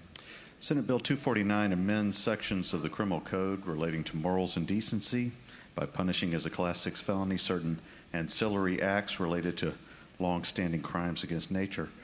I move passage of the bill. The delegate from Richmond City, Delegate Bourne. Thank you, Mr. Speaker. Would the delegate yield for a question? Will the delegate yield? It's an easy question, Mr. Speaker. Will the delegate yield? Question. I yield. The delegate yields. Thank you, Mr. Speaker. Mr. Speaker, I would just ask the delegate whether or not I'm correct in my reading of the bill that this would in fact create a new felony. Mr. Speaker, I would answer the gentleman by saying yes. These are new felonies. The testimony in the committee expressed concern by law enforcement about the ability to punish and hold people accountable for certain acts not comprehended in previous times, and specifically those relating to children and animals. I thank the delegate, Mr. Speaker. Thank you. The delegate from Smith, Delegate Campbell. Mr. Speaker, I wonder if the delegate from Pennsylvania would yield for a question. Will the delegate yield? I will yield to my friend, Mr. Speaker. The delegate yields. Mr. Speaker, I would simply ask the gentleman, we're talking about sexual abuse of animals, correct? That is correct, Mr. Speaker. And that's the new felony. Yeah, Mr. Speaker, yes. The new felony relates to, as I say, I mean, there's already the crime sexual abuse of an animal, but this would also make as a felony any person who causes or uses threats or intimidation to engage in such acts, to advertise, solicit, sell, or purchase an animal with the intent to commit such acts. So these are actions that, although the main conduct has been prohibited for a long time, obviously, these other sort of surrounding actions and culpable actors would be subject to felonies as well. I thank the gentleman. Shall the bill pass?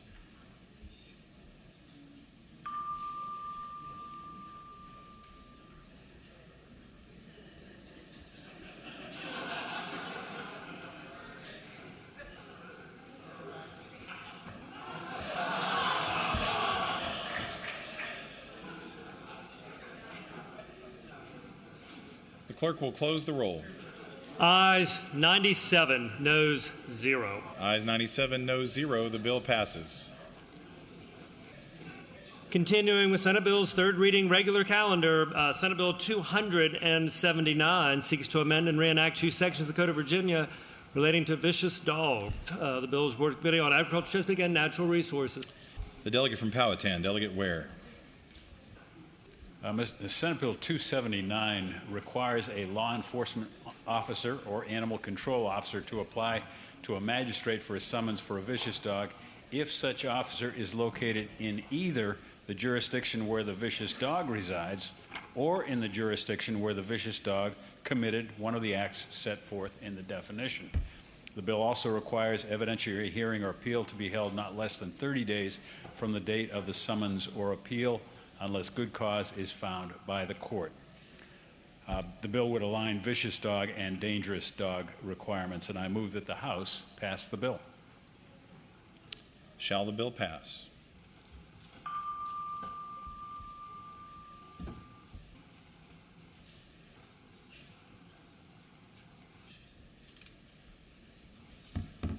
The clerk will close the roll. Ayes 98, noes 0. Ayes 98, noes 0. The bill passes. Senate Bill 297 seeks to amend and reenact two sections of the Code of Virginia relating to stay of debt collection activities by healthcare providers, prohibited practice under Virginia Consumer Protection Act. The bill is Board Committee of Courts of Justice with amendment. The delegate from Smith, Delegate Campbell. Thank you, Mr. Speaker.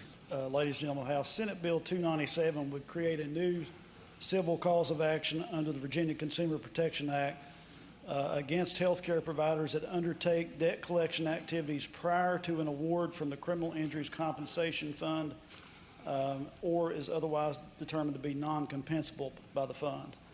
I would move the committee amendment. Mr. Speaker. Shall the committee amendment be agreed to? All those in favor say aye. Those opposed, no. The amendment is agreed to. Thank you, Mr. Speaker. The bill now as amended actually would further require that a health care provider that has turned that debt collection over to a debt collector to notify that debt collector of the requirements of this section within 3 business days. I'd move passage of the bill. Shall the bill pass?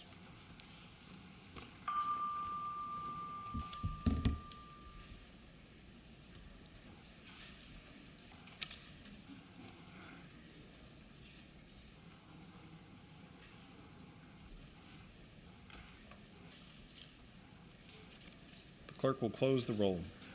Ayes 91, noes 7. Ayes 91, noes 7. The bill passes.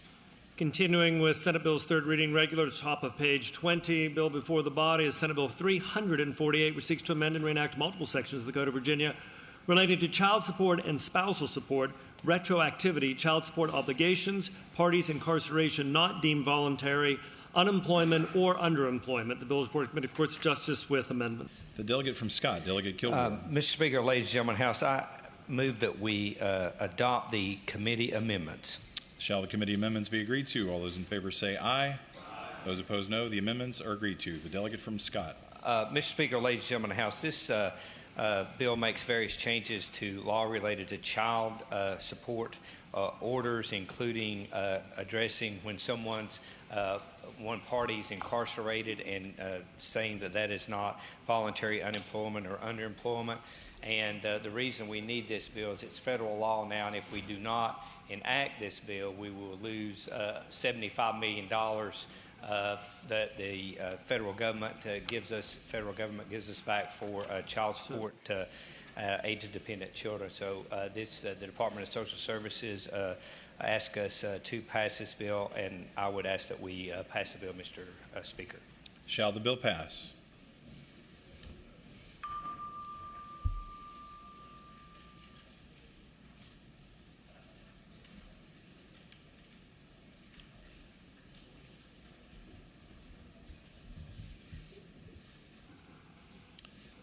Clerk will close the roll. Ayes 74, noes 24. Ayes 74, noes 24. The bill passes. Next up is Senate Bill 464. Seeks to amend and reenact a section of the Code of Virginia relating to witness summons and a criminal matter requirements. Bill is Board Committee for Courts of Justice.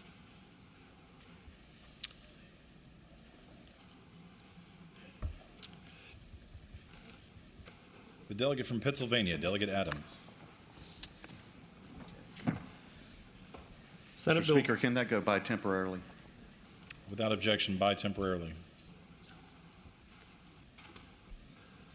Senate Bill 490 seeks to amend and reenact a section of the Code of Virginia relating to the standards of quality, specialized student support. The bill is reported to the Committee on Education with amendment nature substitute, subsequently reported by the Committee on Appropriations. The delegate from Virginia Beach, Delegate Davis.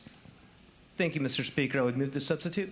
Shall the committee substitute be agreed to? All those in favor say aye.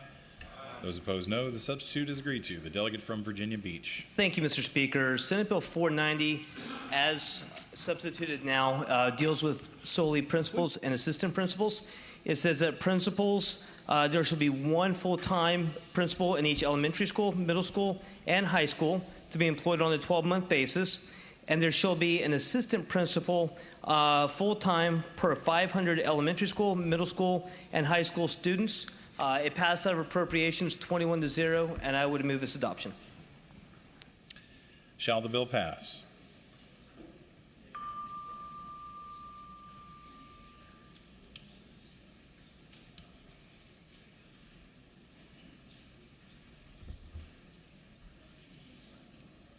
The clerk will close the roll. Ayes 90, noes 8. Ayes 90, noes 8. The bill passes. Senate Bill 629 seeks to amend and reenact a section of the Code of Virginia relating to season for taking oysters. Bill is reported to the Committee on Agriculture, Chesapeake, and Natural Resources. The delegate from Powhatan, Delegate Ware. Thank you, Mr. Speaker. Senate Bill 629 extends from March 1st to March 31st the season for taking oysters from public oyster beds, rocks, or shoals. I move that the House pass the bill. Shall the bill pass?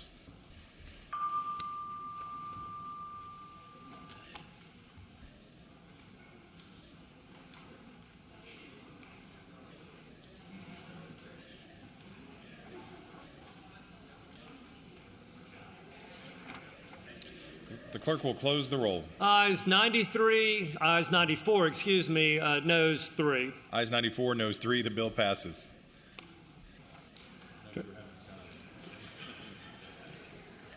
Turn to page 22. Senate Bill 678 seeks to amend and reenact section of the Code of Virginia related to the definition of agricultural operation. Bill is reported to the Committee on Agriculture, Chesapeake, and Natural Resources with an amendment. The delegate from Powhatan, Delegate Ware. Thank you, Mr. Speaker. Senate Bill 678 is a fairly simple definitional bill, and I'm going to first move the amendment. Shall the committee amendment be agreed to? All those in favor say aye. Those opposed, no. The amendment is agreed to. The delegate from Powhatan. This bill would say that an agricultural operation includes the housing of livestock. I move that the House pass the bill. Shall the bill pass? Mr. Speaker. Where are we at? You got to stand up. The delegate from Fairfax, Delegate Helmer. Mr. Speaker, speaking to the bill. The delegate has the floor. Destroy the roll. Mr. Speaker, I think we should be very thoughtful before we vote yes on this. This definition is the subject of current litigation in front of the Supreme Court of Virginia. It's long been the practice of the House not to interfere in litigation through changing the law midstream. It's important to one of my localities. I'd urge the body to vote no. Mr. Speaker. The delegate from Powhatan, Delegate Ware. I would note one thing in respect to that, and the gentleman is correct, but what the bill also says with the amendment we adopted is that this states that the bill is declarative of existing law. Thank you, Mr. Speaker. Shall the bill pass?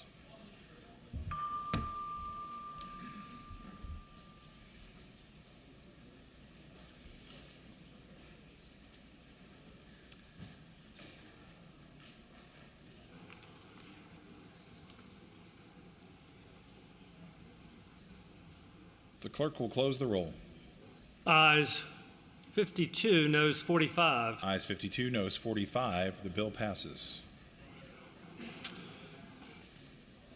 Senate Bill 694 seeks to amend and reenact multiple sections of the Code of Virginia and to repeal one other, all relating to eminent domain. The bill is reported to the Committee for Courts of Justice with an amendment nature as substitute. The delegate from Chesterfield, Delegate Coiner. Move the committee substitute. Shall the committee substitute be agreed to? All those in favor say aye. Those opposed, no. The substitute is agreed to. The delegate from Chesterfield. Mr. Speaker, Senate Bill 694 does make changes to the eminent domain laws pertaining to condemnation procedures, the most important of which does provide additional protections for private property owners in regards to the determination of compensation for limiting access to your property. I would ask that the body pass the bill. Shall the bill pass?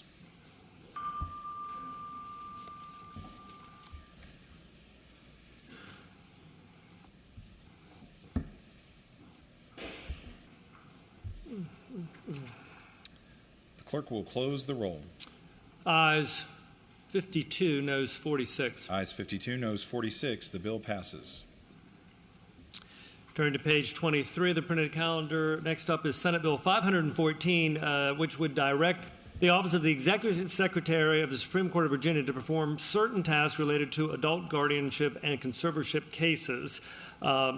Ms. Speaker, more specifically, it relates to guardianship and conservatorship of incapacitated persons. The bill was originally reported from the Committee on four courts of Justice, subsequently reported from the Committee on Appropriations with an amendment nature of substitute, and Delegate Ferris has a floor substitute as well, Mr. Speaker.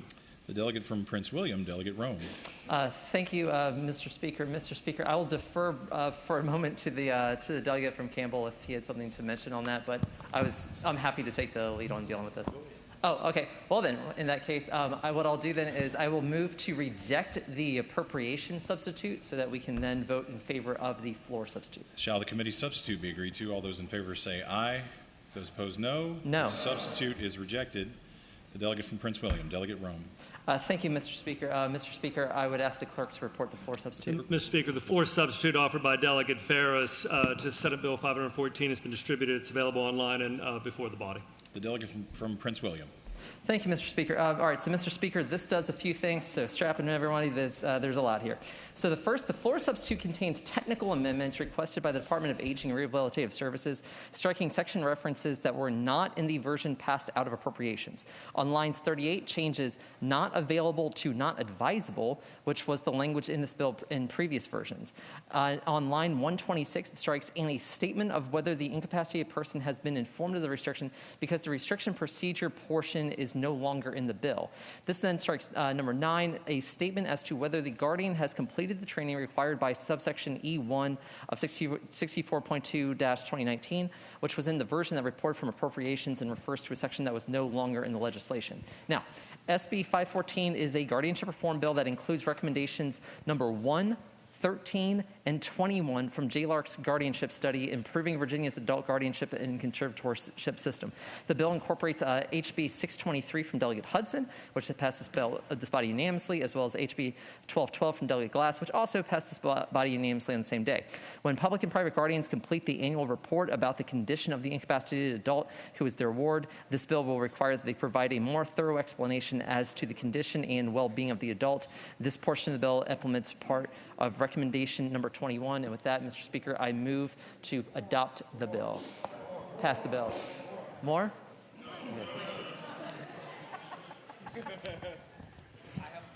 Mr. Speaker, I would concur with the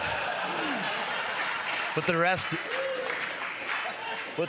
of the floor and say that she has said enough. Thank you. The delegate from Virginia Beach, Delegate Knight. Would the delegate presenting the bill yield for a question? Will the delegate yield? Yes, Mr. Speaker. The delegate yields.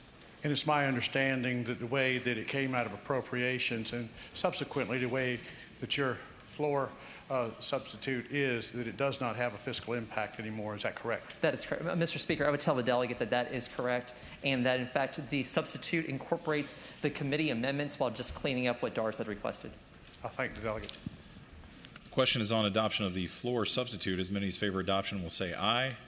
Those opposed, no. The floor substitute is adopted. Shall the bill pass?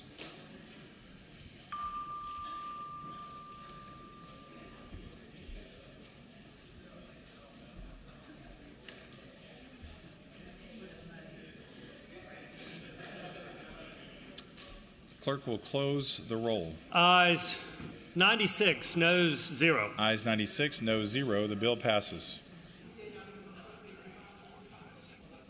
Mr. Speaker, there are about 8 bills that have been moved over from the uncontested block to the regular calendar. Therefore, returning to page 2 of the printed calendar, if you're following that way. Bill before the body now. Next is Senate Bill 87, top of page 2 of the printed calendar. It seeks to amend and reenact a section of the Code of Virginia relating to dealers' sale of dogs or cats for experimental purposes. The bill is reported to the Committee on Agriculture, Chesapeake, and Natural Resources with an amendment nature substitute. The delegate from Powhatan, Delegate Ware. Thank you, Mr. Speaker. I move the committee substitute. Shall the committee substitute be agreed to? All those in favor say aye. Those opposed, no. The substitute is agreed to. The delegate from Powhatan. Thank you, Mr. Speaker. What the bill would now do is prohibit a dealer or commercial dog or cat breeder as defined in the bill from importing for sale, selling, or offering for sale a dog or cat bred by a person who has been cited under the Federal Animal Welfare Act. Current law only prohibits such activities related to the sale of dogs. The bill also clarifies that selling includes selling the dog or cat for experimental purposes. I would move that the House pass the bill. The delegate from Fairfax, Delegate Corey. Thank you, Mr. Speaker. Speaking to the bill briefly. The delegate has the floor. Thank you. As Delegate Ware so ably explained, I do not need to add to his explanation. I ask that this be pulled out of the block because I have the honor to be House patron, and this is one of the bills that will help deal with the terrible situation with Envigo Corporation and all of the citations that they have had for animal cruelty. So please, everybody, vote for this bill. Shall the bill pass?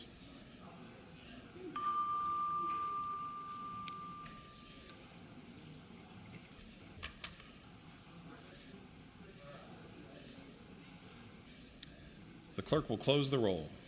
Ayes 98, no 0. Ayes 98, no 0. The bill passes. Continuing on page 2 of the printed calendar, next up is Senate Bill 88. It seeks to amend the Code of Virginia relating to breeders' records of animals sold or transferred to animal testing facility. The bill is reported to the Committee on Agriculture, Chesapeake, and Natural Resources with amendment nature as substitute. Delegate from Powhatan, Delegate Ware. Thank you, Mr. Speaker. I move the committee substitute. Shall the committee substitute be agreed to? All those in favor say aye. Those opposed, no. The substitute is agreed to. The delegate from Powhatan. The bill now, Senate Bill 88, requires entities that breed dogs or cats for sale or transfer to an animal testing facility to keep records of each animal for 2 years from the date of the sale or transfer, and to annually submit a summary of those records to the state veterinarian. The substitute does provide more specification as to the records which need to be kept and reported, and they do align with federal requirements on the topic. I move that the House pass the bill. Shall the bill pass?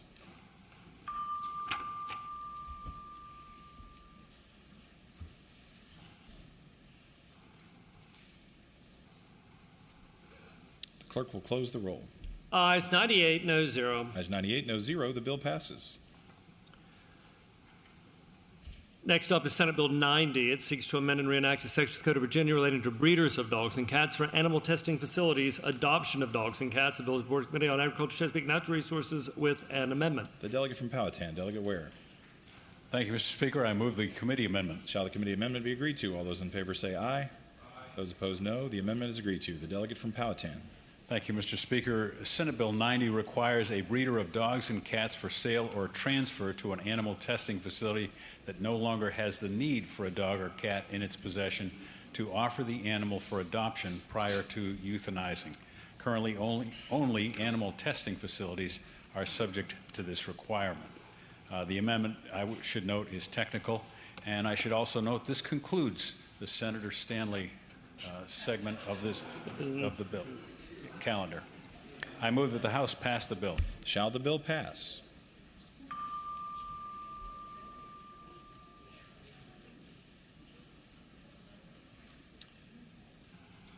The clerk will close the roll. Ayes 98, no 0. Ayes 98, no 0. The bill passes. Turning over to page 8 of the printed calendar, Senate Bill 357 seeks to amend and reenact sections of the Code of Virginia related to waterway maintenance grant program reported from the Committee on Agriculture, Chesapeake, and Natural Resources. The bill is explained, and I believe, if memory serves, it was moved to the regular calendar for purposes of an extension. Shall the bill pass?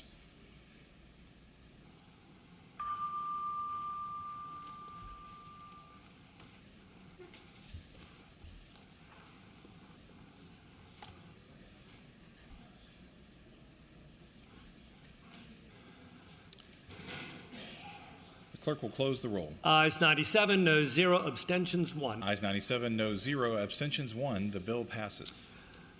Remaining on that same page of the printed calendar, next up is Senate Bill 389, which would repeal a section of the code relating to support of parents by child. The bill is reported to Committee for Courts of Justice Amendment Nature Substitute. The delegate from Smith, Delegate Campbell. Thank you, Mr. Speaker. Senate Bill 389, you know, we learn something new in this body every session.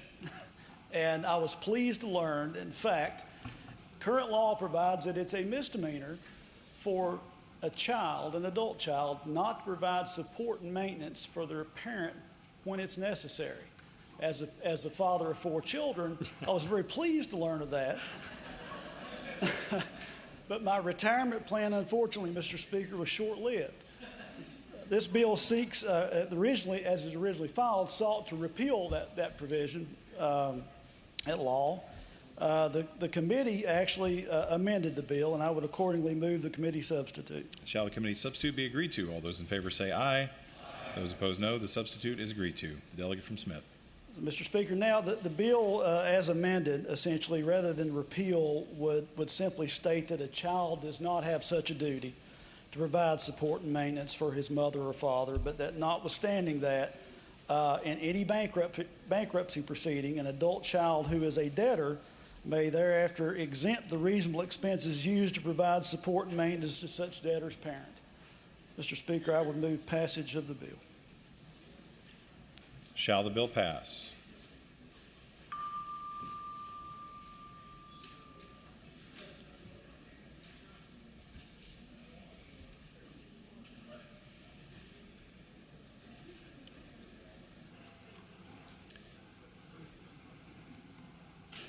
Clerk will close the roll. Ayes 88, noes 10. Ayes 88, noes 10. The bill passes.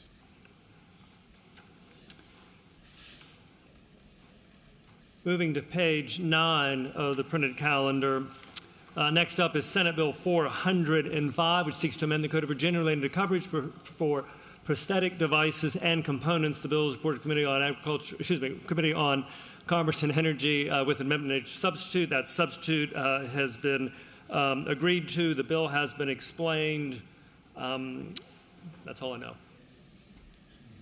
Okay. Shall the bill pass?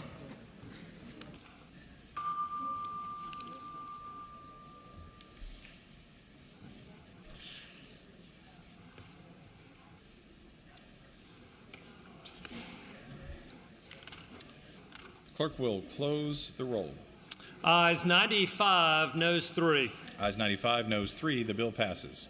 Skipping ahead to page 14 of the printed calendar, a bill before the body is Senate Bill 756, which seeks to amend and reenact sections of the Code of Virginia relating to the Resilient Virginia Revolving Fund. The bill is reported to the Committee on Agriculture, Chesapeake, and Natural Resources with an amendment. Delegate from Fairfax, Delegate Bulova. Thank you, Mr. Speaker. Move the committee amendment. Shall the committee amendment be agreed to? All those in favor say aye. Those opposed, no. The amendment is agreed to. The delegate from Fairfax. Thank you, Mr. Speaker. Ladies and gentlemen of the House, with that amendment, Senate Bill 756 is now identical to my House Bill 1309, establishing the Resilient Virginia Revolving Fund. I would note that the fund is capitalized in both the House and the Senate budgets. Mr. Speaker, I would move adoption of the bill. Shall the bill pass?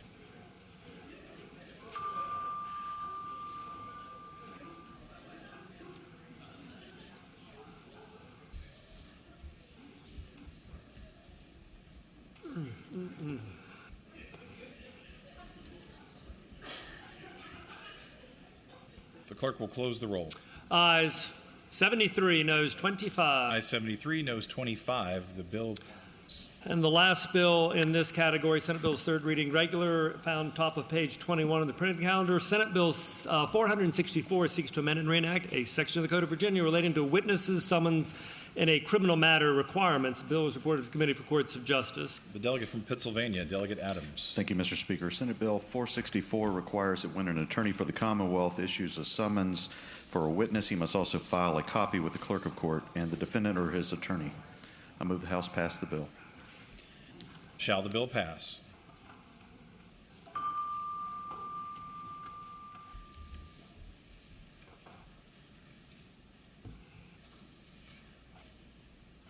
The clerk will close the roll.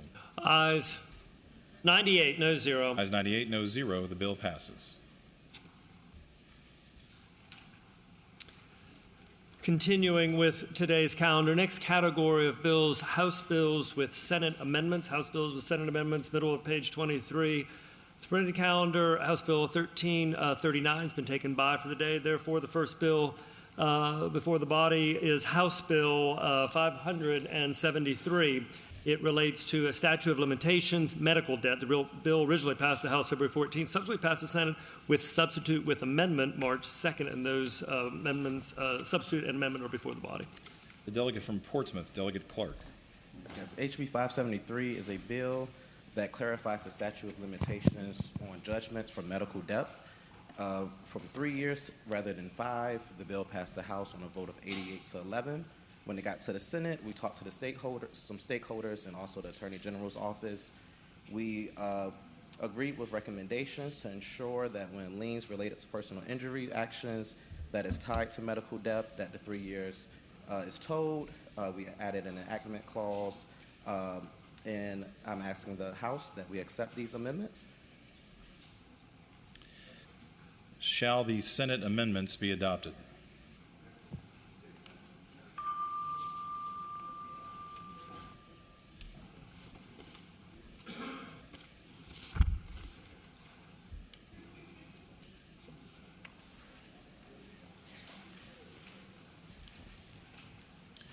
Clerk will close the roll.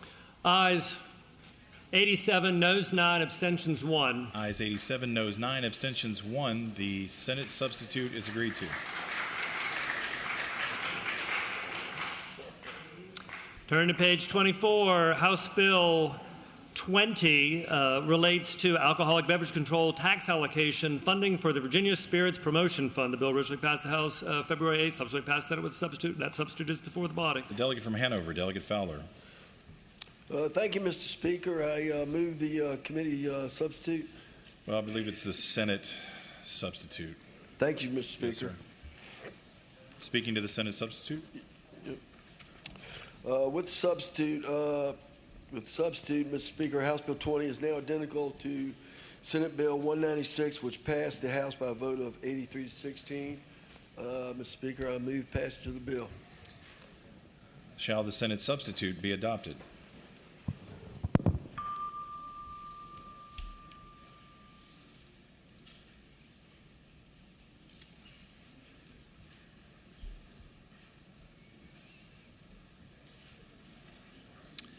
Clerk will close the roll. Ayes 88, no 6. Ayes 88, no 6. The Senate substitute is adopted. House Bill 50 would require the Department of Social Services to increase public awareness of and to establish a hotline to provide information about infant relinquishment laws and options in the Commonwealth. The bill originally passed the House February 11th, subsequently passed the Senate with an amendment. That amendment is before the body. The delegate from Campbell, Delegate Ferris. Mr. Speaker, ladies and gentlemen of the House, I would ask that the body reject the Senate amendments. Shall the Senate amendments be adopted?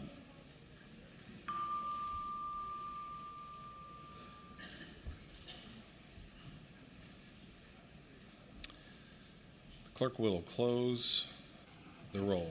Ayes 1, noes 97. Ayes 1, noes 97. The Senate amendments are rejected. House Bill 78 relates to automatic renewal or continuous service offered to a consumer, cancellation and online opt-out. The bill originally passed the House January 31st, subsequently passed Senate with amendments. Those amendments before the body. Delegate from Virginia Beach, Delegate Davis. Thank you, Mr. Speaker. Can this go by temporarily? Without objection, by temporarily.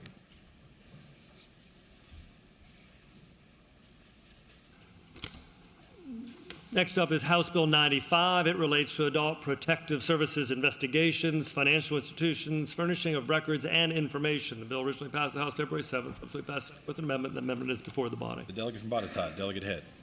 Thank you, Mr. Speaker. Ladies and gentlemen of the House, the clerk's description of the bill is pretty adequate on that. The Senate amendments simply add some civil and criminal protections to the financial institutions for complying with the instruction of adult protective services and guardians ad litem. So I would move that we accept the Senate amendments. Shall the Senate amendment be adopted?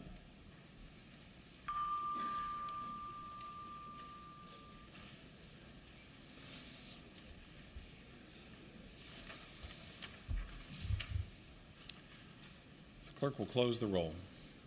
Ayes 97, noes 0. Ayes 97, noes 0. The Senate amendment is adopted. House Bill 177 relates to elections, absentee voting, witness requirement, additional voter information required on return ballot. The bill originally passed the House February 10th, subsequently passed the Senate with a substitute. The substitute is before the body.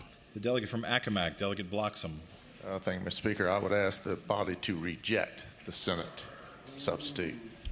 Shall the Senate substitute be adopted?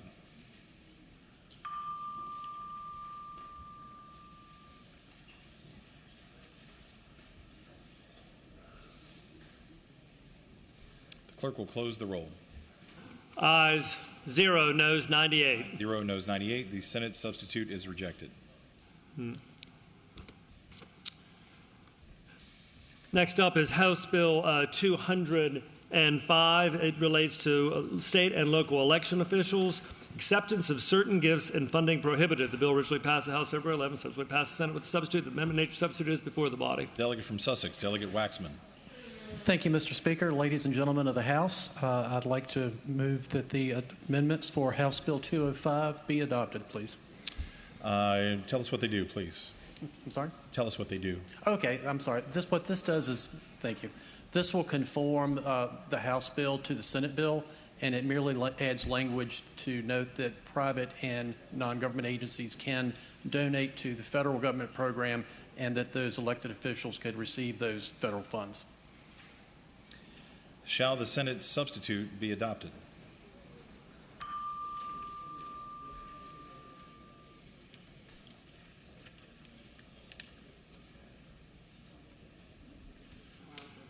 Right. The clerk will close the roll. Ayes 50, noes 47. Ayes 50, noes 47. The Senate substitute is adopted. Turning to page 26 of the printed calendar.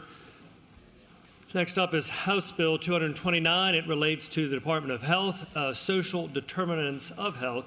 Bill originally passed the House February 9th, subsequently passed Senate with substitute. Substitute is before the body. The delegate from Chesterfield, Delegate Coiner.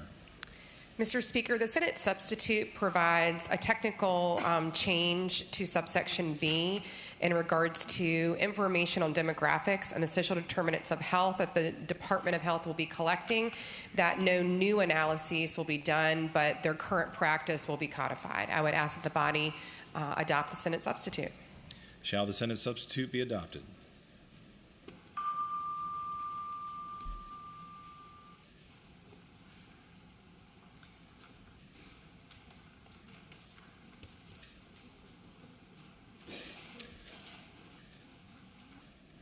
Clerk will close the roll. Ayes 96, no 0. Ayes 96, no 0. The Senate substitute is adopted. House Bill 305 relates to the State Board of Elections, Commissioner of Elections. The bill originally passed the House February 15th, subsequently passed Senate with the substitute. The amendment nature substitute is before the body. The delegate from Westmoreland, Delegate Ranson. Thank you, Mr. Speaker. Mr. Speaker, the Senate conformed my House bill into Senate Bill 371 and allowed for 8 members and a retired judge to come in and be a tiebreaker on their votes. So I would ask we reject the substitute. Shall the Senate substitute be adopted?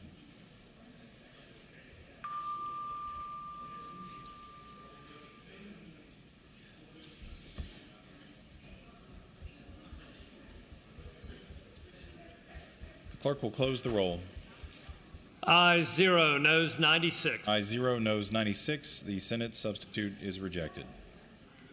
Next up is House Bill 309. It relates to limited liability companies' prepayment of annual registration fees. The bill originally passed the House January 31st, subsequently passed the Senate with an amendment. The amendment is before the body. The delegate from Roanoke City, Delegate Rasool. Thank you, Mr. Speaker. Ladies and gentlemen of the House, House Bill 309 was the bill that allowed for limited liability companies to be able to prepay some of their annual registration fees. The State Corporation Commission had a technical amendment in the Senate. I move that we accept the Senate amendment. Shall the Senate amendment be adopted?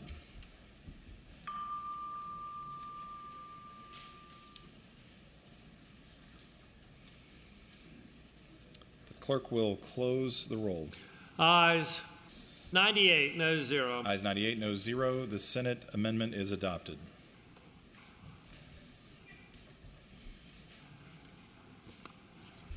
Turn to page 27 of the printed calendar. Next up, House Bill 319, which relates to early student literacy, evidence-based literacy instruction, science-based reading research bill. Originally passed House February 11th, subsequently passed Senate with an amendment that is before the body. The delegate from Chesterfield, Delegate Coiner.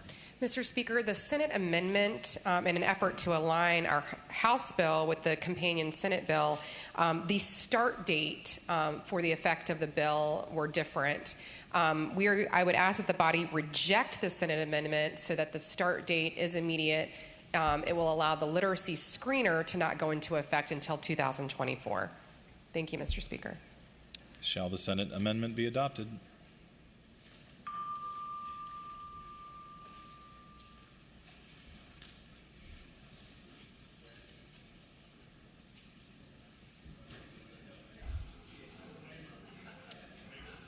The clerk will close the roll. Ayes 0, noes 98. Ayes 0, noes 98. The Senate amendment is rejected. House Bill 349 relates to foster care, housing support for persons between the ages of 18 and 21. The bill originally passed the House February 18th, subsequently passed Senate with an amendment. That amendment is before the body. The delegate from Virginia Beach, Delegate Tata. Thank you, Mr. Speaker. I would ask that this amendment be rejected. Shall the Senate amendment be adopted?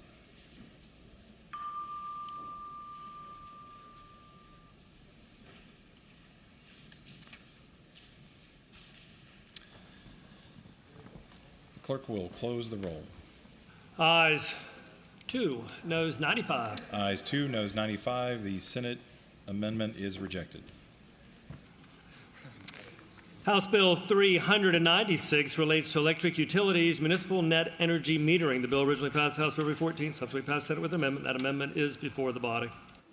The delegate from Fairfax, Delegate Sullivan. Thank you, Mr. Speaker. Mr. Speaker and ladies and gentlemen of the House, our friends in DLS found a typo and changed, and so the Senate amendment changes 56-594.2 to 56-594.02. I move that we adopt the Senate amendment. Shall the Senate amendment be adopted?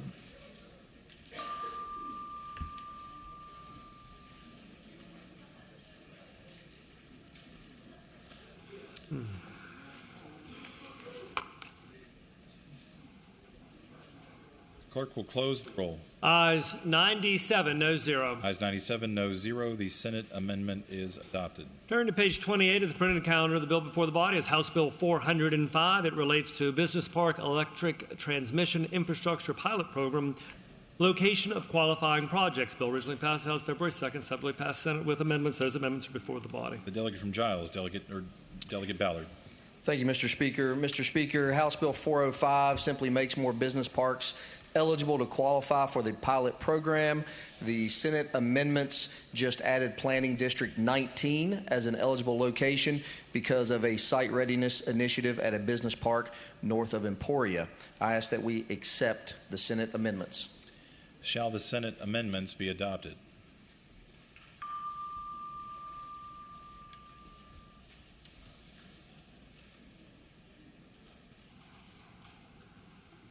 Clerk will close the roll. Ayes 98, noes 0. Ayes 98, noes 0. The Senate amendments are adopted. Top of page 29, House Bill 431. That bill relates to qualified health plans, essential health benefits, state-mandated health benefits. The bill originally passed the House February 15th, subsequently passed the Senate with amendments. Those amendments before the body. The delegate from Fairfax, Delegate Murphy.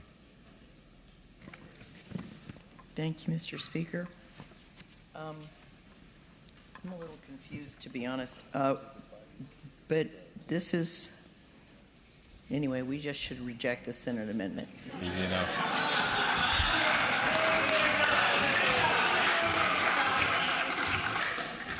Shall the Senate amendments be adopted?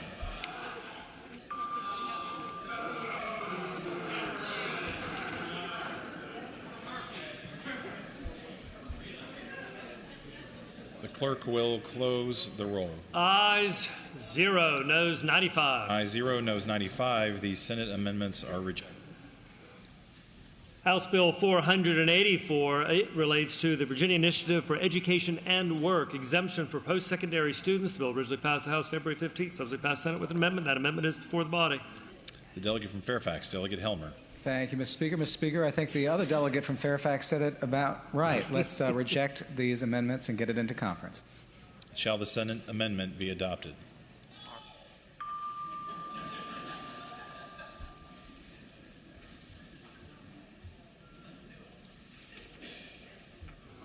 Clerk will close the roll. Ayes 0, noes 96. Ayes 0, noes 96. The Senate amendments are rejected.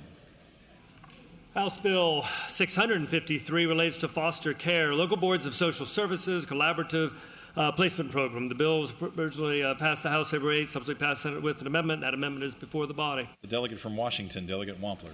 Thank you, Mr. Speaker. Speaking to the bill, House Bill 653 picked up a clause when it went over to the Senate. I would move that we accept the clause on Senate Bill 653, or House Bill 653.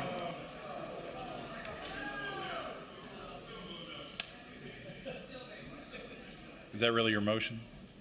To accept the clause?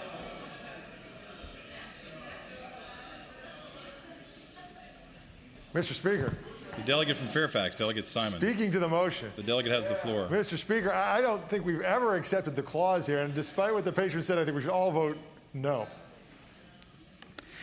Mr. Speaker. The delegate from Washington. This was a great bill while it lasted. Thank you. All right, let's reject this thing and send it back. Shall the Senate amendment be adopted?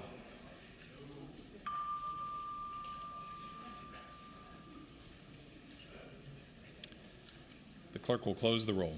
Ayes 0, noes 98. Ayes 0, noes 98. The Senate amendment is rejected.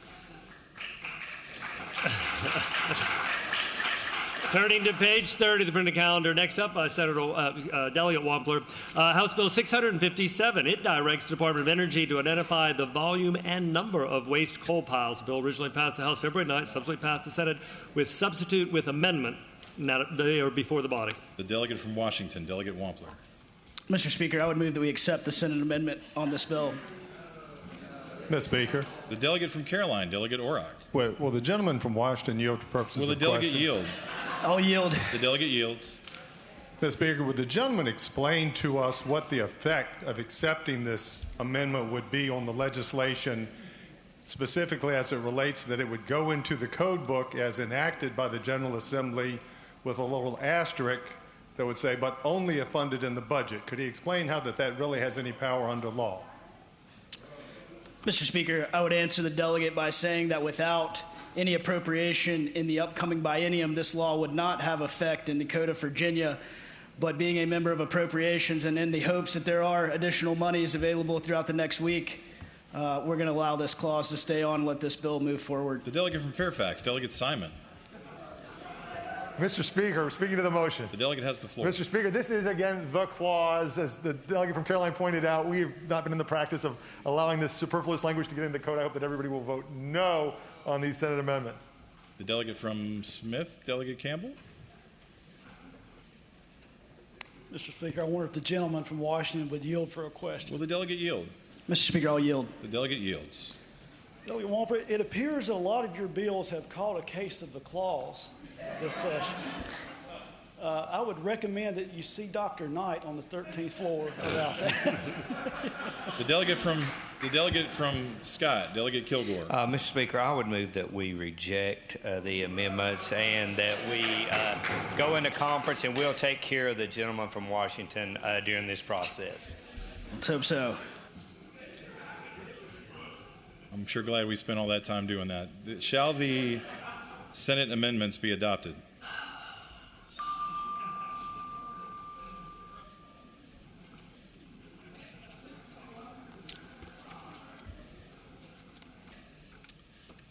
The clerk will close the roll. Ayes 2, noes 95. Ayes 2, noes 95. The Senate substitute is rejected. House Bill 680 relates to state plan for medical assistance services, case management services, individuals with severe traumatic brain injury. The bill originally passed the House February 8th, subsequently passed Senate with an amendment. The amendment is before the body. The delegate from Arlington, Delegate Hope. Mr. Speaker, this bill has to do with amending our state plan to put people with severe traumatic brain injury for case management services. The Senate went ahead and put the clause on the bill. As tempted as I am to ask you to accept this, I'm going to take a cue from the previous discussion and ask you to reject this Senate amendment. Shall the Senate amendment be adopted?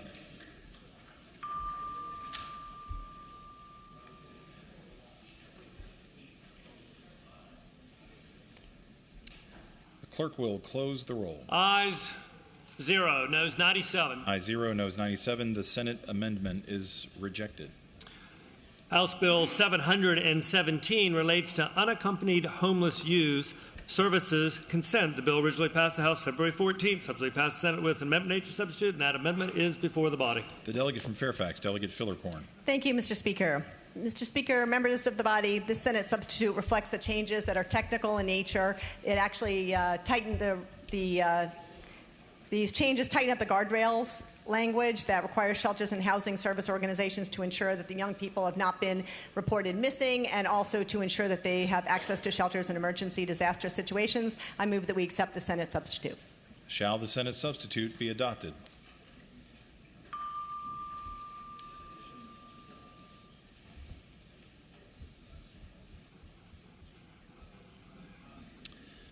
The clerk will close the roll. Ayes 96, no 0. Ayes 96, no 0. The Senate substitute adopted. Top of page 31 of the printed calendar. Next up is House Bill 769. It relates to the Department of Health on-site sewage treatment system pump-out oversight. Certain localities. The bill originally passed the House February 15th, subsequently passed the Senate with an amendment. Amendment is before the body. The delegate from Middlesex, Delegate Hodges. Thank you, Mr. Speaker. House Bill 769, evidently we were really trying to improve things because the bill said for improvement, improve. So we had double improvement there, and we had to change that to improve. So I would move the Senate amendments. Shall the Senate amendment be adopted?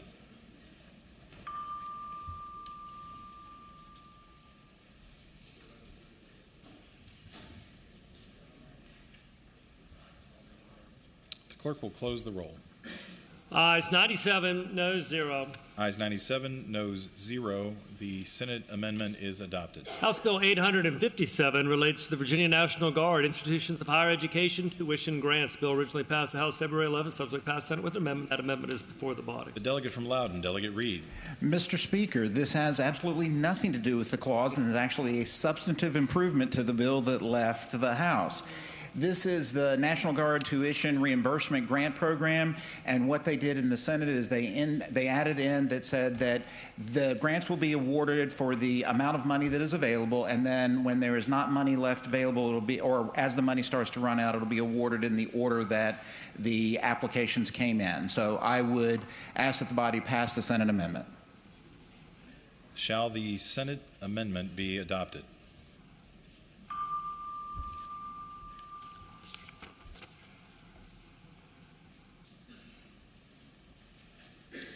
Clerk will close the roll. Ayes 98, no 0. Ayes 98, no 0. The Senate amendment is adopted. House Bill 919 relates to the Board of Health, regulations, maximum containment levels in water supplies and water works. The bill originally passed the House February 14th, subsequently passed Senate with amendments. Those amendments are before the body. The delegate from Caroline, Delegate Orrock.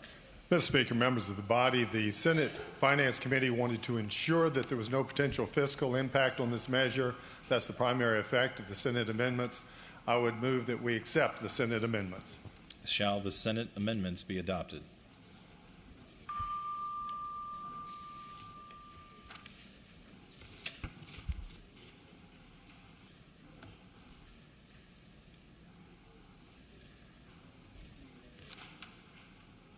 The clerk will close the roll. Ayes, ayes 83, noes 15. Ayes 83, noes 15. The Senate amendments are adopted. Turning to page 32 of the printed calendar, next up is House Bill 927 relating to elections, absentee voting, ballots to be sorted and counted by precinct. The bill originally passed the House February 10th, subsequently passed amendment H substitute by the Senate, and that Senate substitute is before the body. The delegate from Chesterfield, Delegate Robinson. Thank you, Mr. Speaker. I am going to ask that we accept the Senate substitute after deliberating with member of the Senate and our privileged elections. This will still accomplish the same thing that we are trying to accomplish, was just counting votes by precinct, so I accept. Shall the Senate substitute be adopted?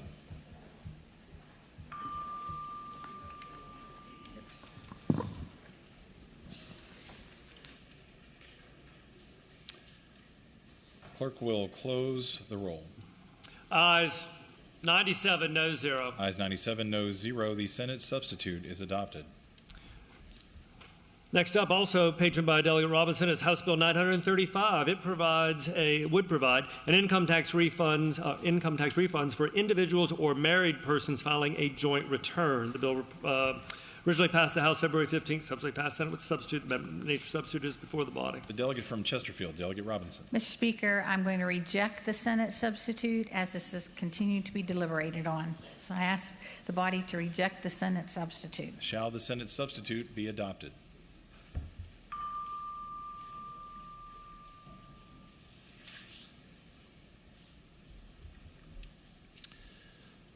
Clerk will close the roll. Ayes 0, noes 96. Ayes 0, noes 96. The Senate substitute is rejected.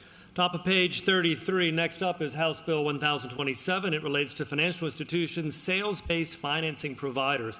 Bill originally passed the House February 14th, subsequently passed Senate with amendments. Those amendments are before the body. The delegate from Fairfax, Delegate Tran. Thanks, Mr. Speaker. The Senate substitutes some are technical in nature. For example, addressing a spelling error and an issue that was raised by the SEC. The other piece is that we recognize the code has stronger protections on disingenuous advertisements in section 18.2. So I move that we accept the Senate substitute. This bill passed unanimously earlier. Thank you so much. Shall the Senate amendments be adopted?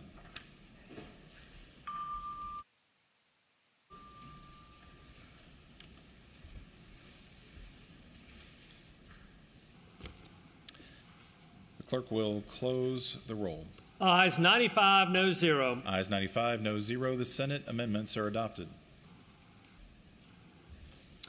House Bill 1046 directs the Department of Medical Assistance Services to study options for and develop a plan to implement a process to allow direct purchase of over-the-counter medications and medical supplies report. The bill is originally passed the House February 15th, subsequently passed the Senate with an amendment, and the Senate amendment is before the body. The delegate from Fauquier, Delegate Weber. Thank you, Mr. Speaker. Mr. Speaker, HB 1046 unfortunately developed a symptom called the clause, and I move that we reject the Senate amendment. Shall the Senate amendment be adopted?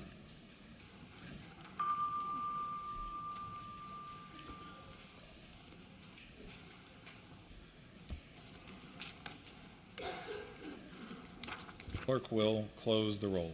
Ayes 0, noes 95. Ayes 0, noes 95. The Senate substitute is rejected. Turning to page 34, next up is House Bill 1071. It relates to hospitals' financial assistance payment plans. Bill originally passed the House February 15th, subsequently passed Senate with a substitute with amendment, and those amendments are before the body. The delegate from Fairfax, Delegate Tran. Thank you so much, Mr. Speaker. We like parts of the House version and parts of the Senate version, so I'd like to reject the Senate substitute with amendments so we can go to conference. Shall the Senate amendments be adopted?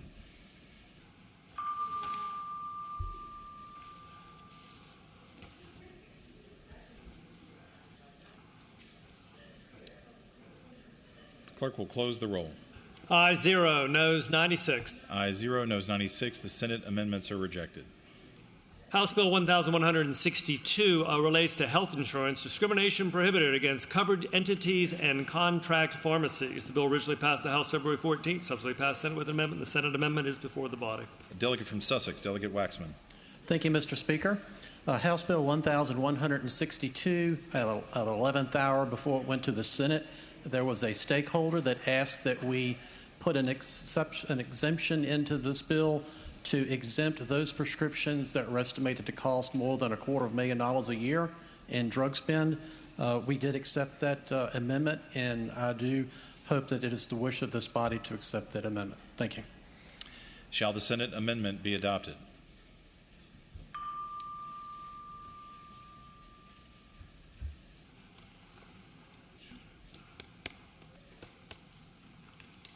The clerk will close the roll. Ayes 97, noes 0. Ayes 97, noes 0. The Senate amendment is adopted. Continuing at the bottom of page 34, House Bill 1173 relates to Fair Labor Standards Act, overtime employer liability. The bill originally passed the House February 2nd, subsequently passed Senate with a substitute. The Senate substitute is before the body. Delegate from Powhatan, Delegate Ware. Thank you, Mr. Speaker. The clerk has summarized the key elements of it. This is the bill that deals with the Fair Labor Standards Act and overtime. You'll note it's a very sharply split vote, and it's it is the same bill that Senator Barker had in the Senate, and it's the one that I've had with minor changes that have occurred over time. Nothing new since we last spoke about this, but I would urge the House to accept the Senate substitute. Shall the Senate substitute be adopted?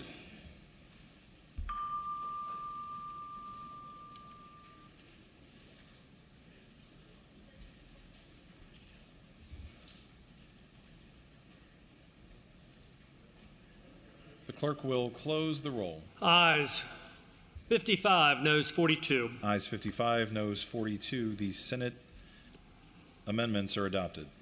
Turning to page 35, top of page 35 is House Bill 1204, which would prohibit certain requirements regarding renewable energy certificates, priority of procurement. The bill originally passed the House February 15th, subsequently passed the Senate with a substitute. That Senate substitute is before the body. Delegate from Scott, Delegate Kilgore. Mr. Speaker, ladies and gentlemen, House Bill 1204 deals with renewable energy certificates, and what it says is basically that our utilities should first look to purchase those within the Commonwealth of Virginia. And this is language that we worked out with all the parties, and hopefully the pleasure of the House to accept the Senate substitute. Shall the Senate substitute be adopted?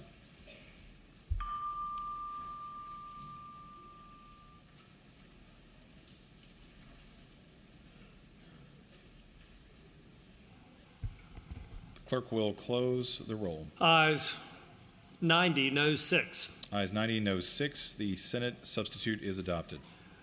House Bill 1239 relates to tangible personal property tax classification. The bill has an emergency clause on it. Originally passed the House February 8th, subsequently passed the Senate with substitute. The Senate substitute is before the body. Delegate from Fauquier, Delegate Weber. Thank you, Mr. Speaker. Mr. Speaker, I move that we reject the Senate substitute on HB 1239 so that it can go into conference and a few more details can be worked out. Shall the Senate substitute be adopted?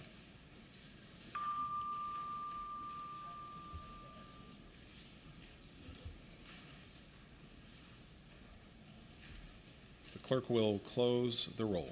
Ayes 0, noes 97. Ayes 0, noes 97. The Senate substitute is rejected. House Bill 1261 relates to the state environmental boards. The legislation originally passed the House February 15th, subsequently passed Senate with a substitute. The Senate substitute is before the body. The delegate from Accomack, Delegate Bloxham. Thank you, Mr. Speaker. House Bill 1261. The Senate had another transgression here by thinking they should have the same number of appointments as we do. That is against our tradition, and I will ask you to reject the Senate substitute. Shall the Senate substitute be adopted?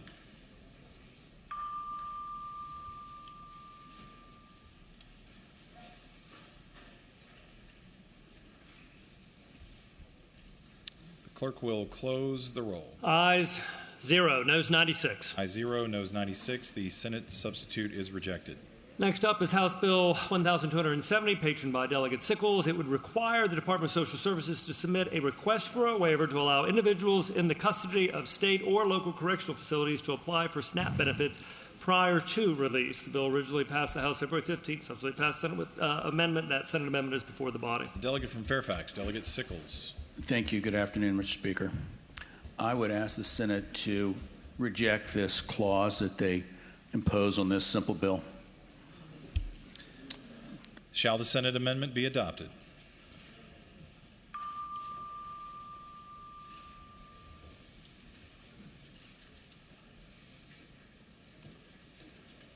The clerk will close the roll.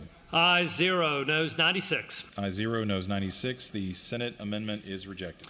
Turn to page 36, House Bill 1323.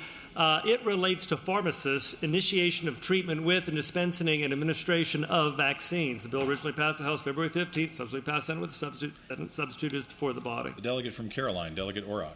Mr. Speaker, members of the body, while this has nothing to do with the clause, I would still ask that we reject the Senate substitute. Shall the Senate substitute be adopted?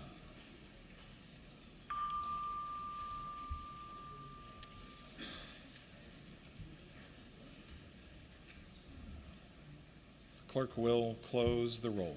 Ayes 1, noes 95. Ayes 1, noes 95. The Senate substitute is rejected.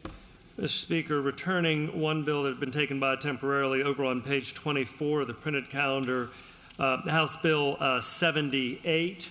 House Bill 78 relates to automatic renewal or continuous service offer to consumer, cancellation, and online opt-out. The bill originally passed the House January 31st, subsequently passed Senate with amendments. Those Senate amendments are before the body. Delegate from Virginia Beach, Delegate Davis. Thank you, Mr. Speaker. I'd like to ask this body to accept the Senate amendments. I'd like to speak to that request. The delegate has the floor. Thank you, Mr. Speaker. The Senate amendments to Senate Bill or House Bill 78 closes a loophole. So what we basically did is we realized that sometimes if you sign up on a marketing site and that site goes out of business, there's no way to cancel this. So what we did was close that loophole by saying that the supplier of the actual service needs to be where you actually go to cancel that site to make sure that there's some place for someone to actually go, Mr. Speaker. And I would request that we accept the Senate amendments. Shall the Senate amendment be adopted?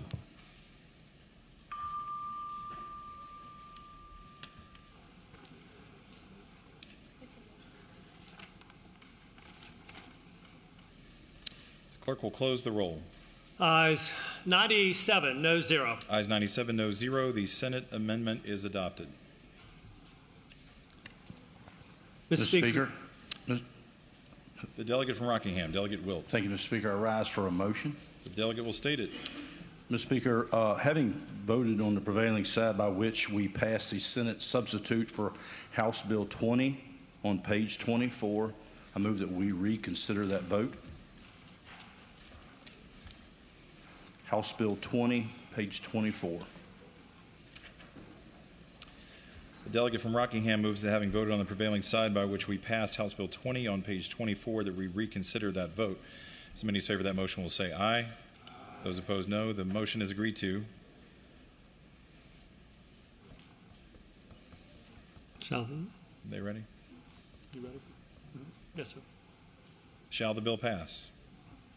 Senate substitute. Last chance.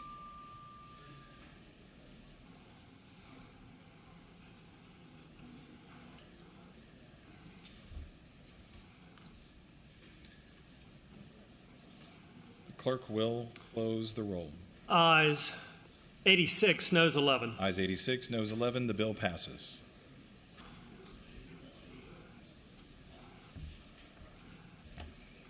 Continuing with the calendar, page 36.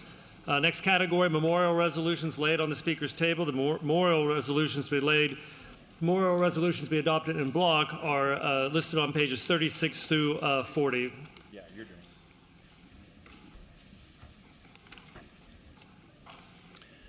it. Yes, I did. Do any members desire to remove another resolution from the block? Hearing none, all those in favor of adopting in block the memorial resolutions laid on the Speaker's table as listed on pages 36 through 40 of the calendar shall please rise.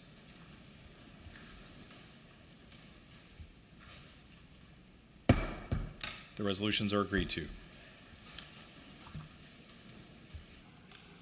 Continuing with the calendar, commending resolutions laid on the Speaker's table. The commending resolutions to be adopted in block are listed on pages 41 through 50, but there are a number that have been pulled out. House Resolution 30 has already been passed. House Resolution 244 has been taken by until Wednesday. House Resolution 53 has been taken by until the 13th. House Joint Resolution 342 has already been passed. House Resolution 71 in the printed calendar isn't there really. Mr. Speaker, I did make a mistake earlier. On page 48, House Resolution 67 requests to be removed from the block. So with the block would be all the bills listed between 41 and 50 with the exception of H.R. 30, H.R. 53, H.R. 67, H.J. 244, and H.J.R. 342. Does any member desire to remove an additional resolution from the block? Hearing none, all those in favor of adopting in block the commending resolutions laid on the Speaker's table as listed on pages 41 through 50 of the printed calendar with the exceptions of those noted by the clerk will say aye. Aye. Those opposed, no. The resolutions are adopted. And, Mr. Speaker, that one on page 48, House Resolution 67, commending the New Virginia Majority Education Fund. House Resolution 67 has been removed from the block and is presently before the body. Questions on adoption of House Resolution 67. As many as favor the adoption will say aye. Aye. Those opposed, no. No. The noes have it. The resolution is not adopted. Mr. Speaker, continuing with the calendar, page 50, House bills vetoed by the governor. House Bill 670 has been taken until April 27th to reconvene session. The next live category, Mr. Speaker, on the calendar is page 51, House bill with recommendation by the governor. One bill in this category, House Bill 298, patroned by Delegate Rasool, relates to delinquent tax lands disposition. The bill originally passed the House February 9th, subsequently passed went to the governor's for the governor's signature, and he has sent it back with a recommendation. And, Mr. Speaker, that recommendation is before the body. The delegate from Roanoke City, Delegate Rasool. Thank you, Mr. Speaker, ladies and gentlemen of the House. House Bill 298 had about 18 or 19 no votes. Because this will be final passage, I'd ask you to look back at your vote. The governor made a change. If you recall, House Bill 298 authorizes localities to convey certain properties to a land bank, so that way the locality will be able to offload that function, especially for some of those smaller localities. What this amendment does is it changes a small definition for the percentage for derelict properties that must be overcome for one of these properties to be able to be conveyed. Mr. Speaker, this amendment, I think, strikes a good balance. I would move adoption of the governor's recommendation with the request that the House agree to the governor's recommendation. Mr. Speaker. The delegate from Albemarle, Delegate Bell. I have a parliamentary inquiry. The delegate will state it. So this will be the first time this particular sequence has come up before us at the session. For all of us, especially those of us that are new, if you could walk us through what a yes vote would imply, meaning at that point is yes on the amendment and then yes for final passage, or is there a second vote at which someone who voted against the bill will be able to register that vote? I think the delegate answered the question in his question, as may have been his intention. The question that will be posed to the body will be, shall the governor's recommendation be adopted? And then it would be as if we had been voting on the Senate amendments, et cetera, and will be final passage of the bill. I thank the Speaker. Shall the governor's recommendation be adopted?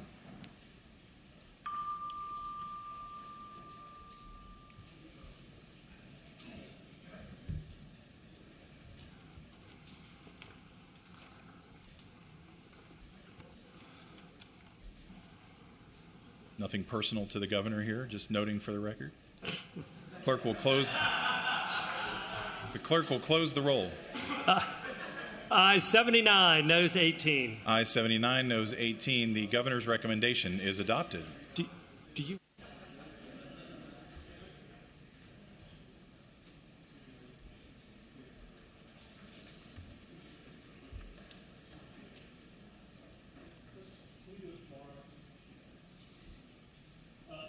Speaker, we have 3 conference reports that have been here, but we will just take those up tomorrow if that's fine. Delegate McGuire and Delegate Knight, we'll take those up tomorrow, but they are available online. They're conference reports for House Bill 166, patroned by Delegate Knight, and Delegate McGuire's House Bill 1128, which I believe is a companion with Senate Bill 528.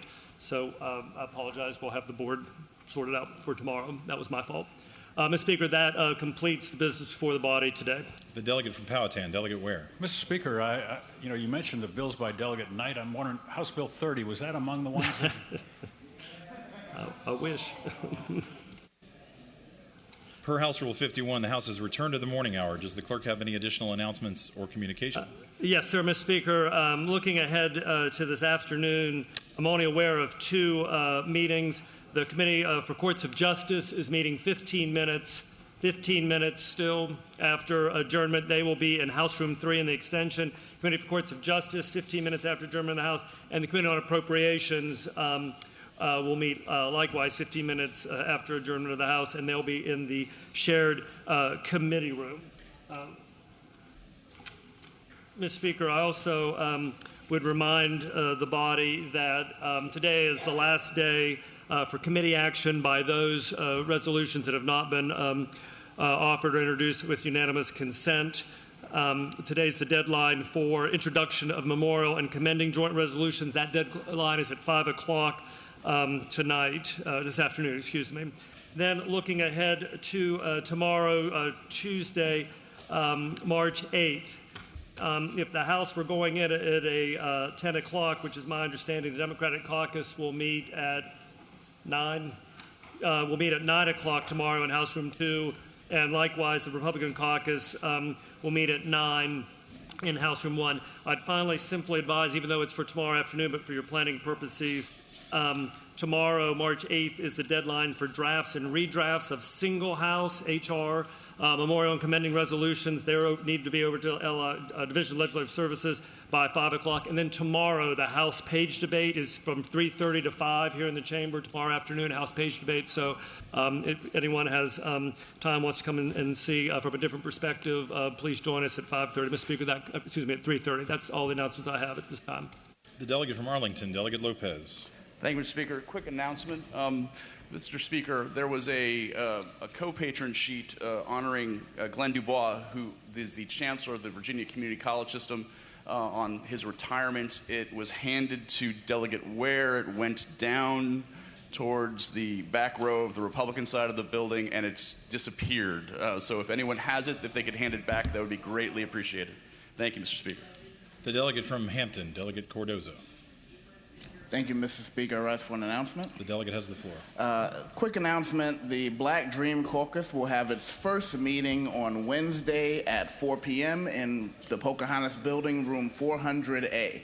It's room 400A, and I would invite everyone to wear your purple in support, and I'll see you there. The delegate from Scott, Delegate Kilgore. House will come to order. Mr. Speaker, I move that when the House adjourned today, adjourn to reconvene tomorrow at 10 a.m. The delegate from Scott, Delegate Kilgore, moves that when the House adjourns today, it adjourn to reconvene tomorrow at 10 a.m. As many as favor that motion will say aye. Aye. Those opposed, no. The motion is agreed to. The delegate from Scott, Delegate Kilgore. Mr. Speaker, I move that the House do now adjourn. The delegate from Scott, Delegate Kilgore, moves that the House do now adjourn. As many as favor that motion will say aye. Those opposed, no. The motion is agreed to. The House stands adjourned until tomorrow at 10 a.m.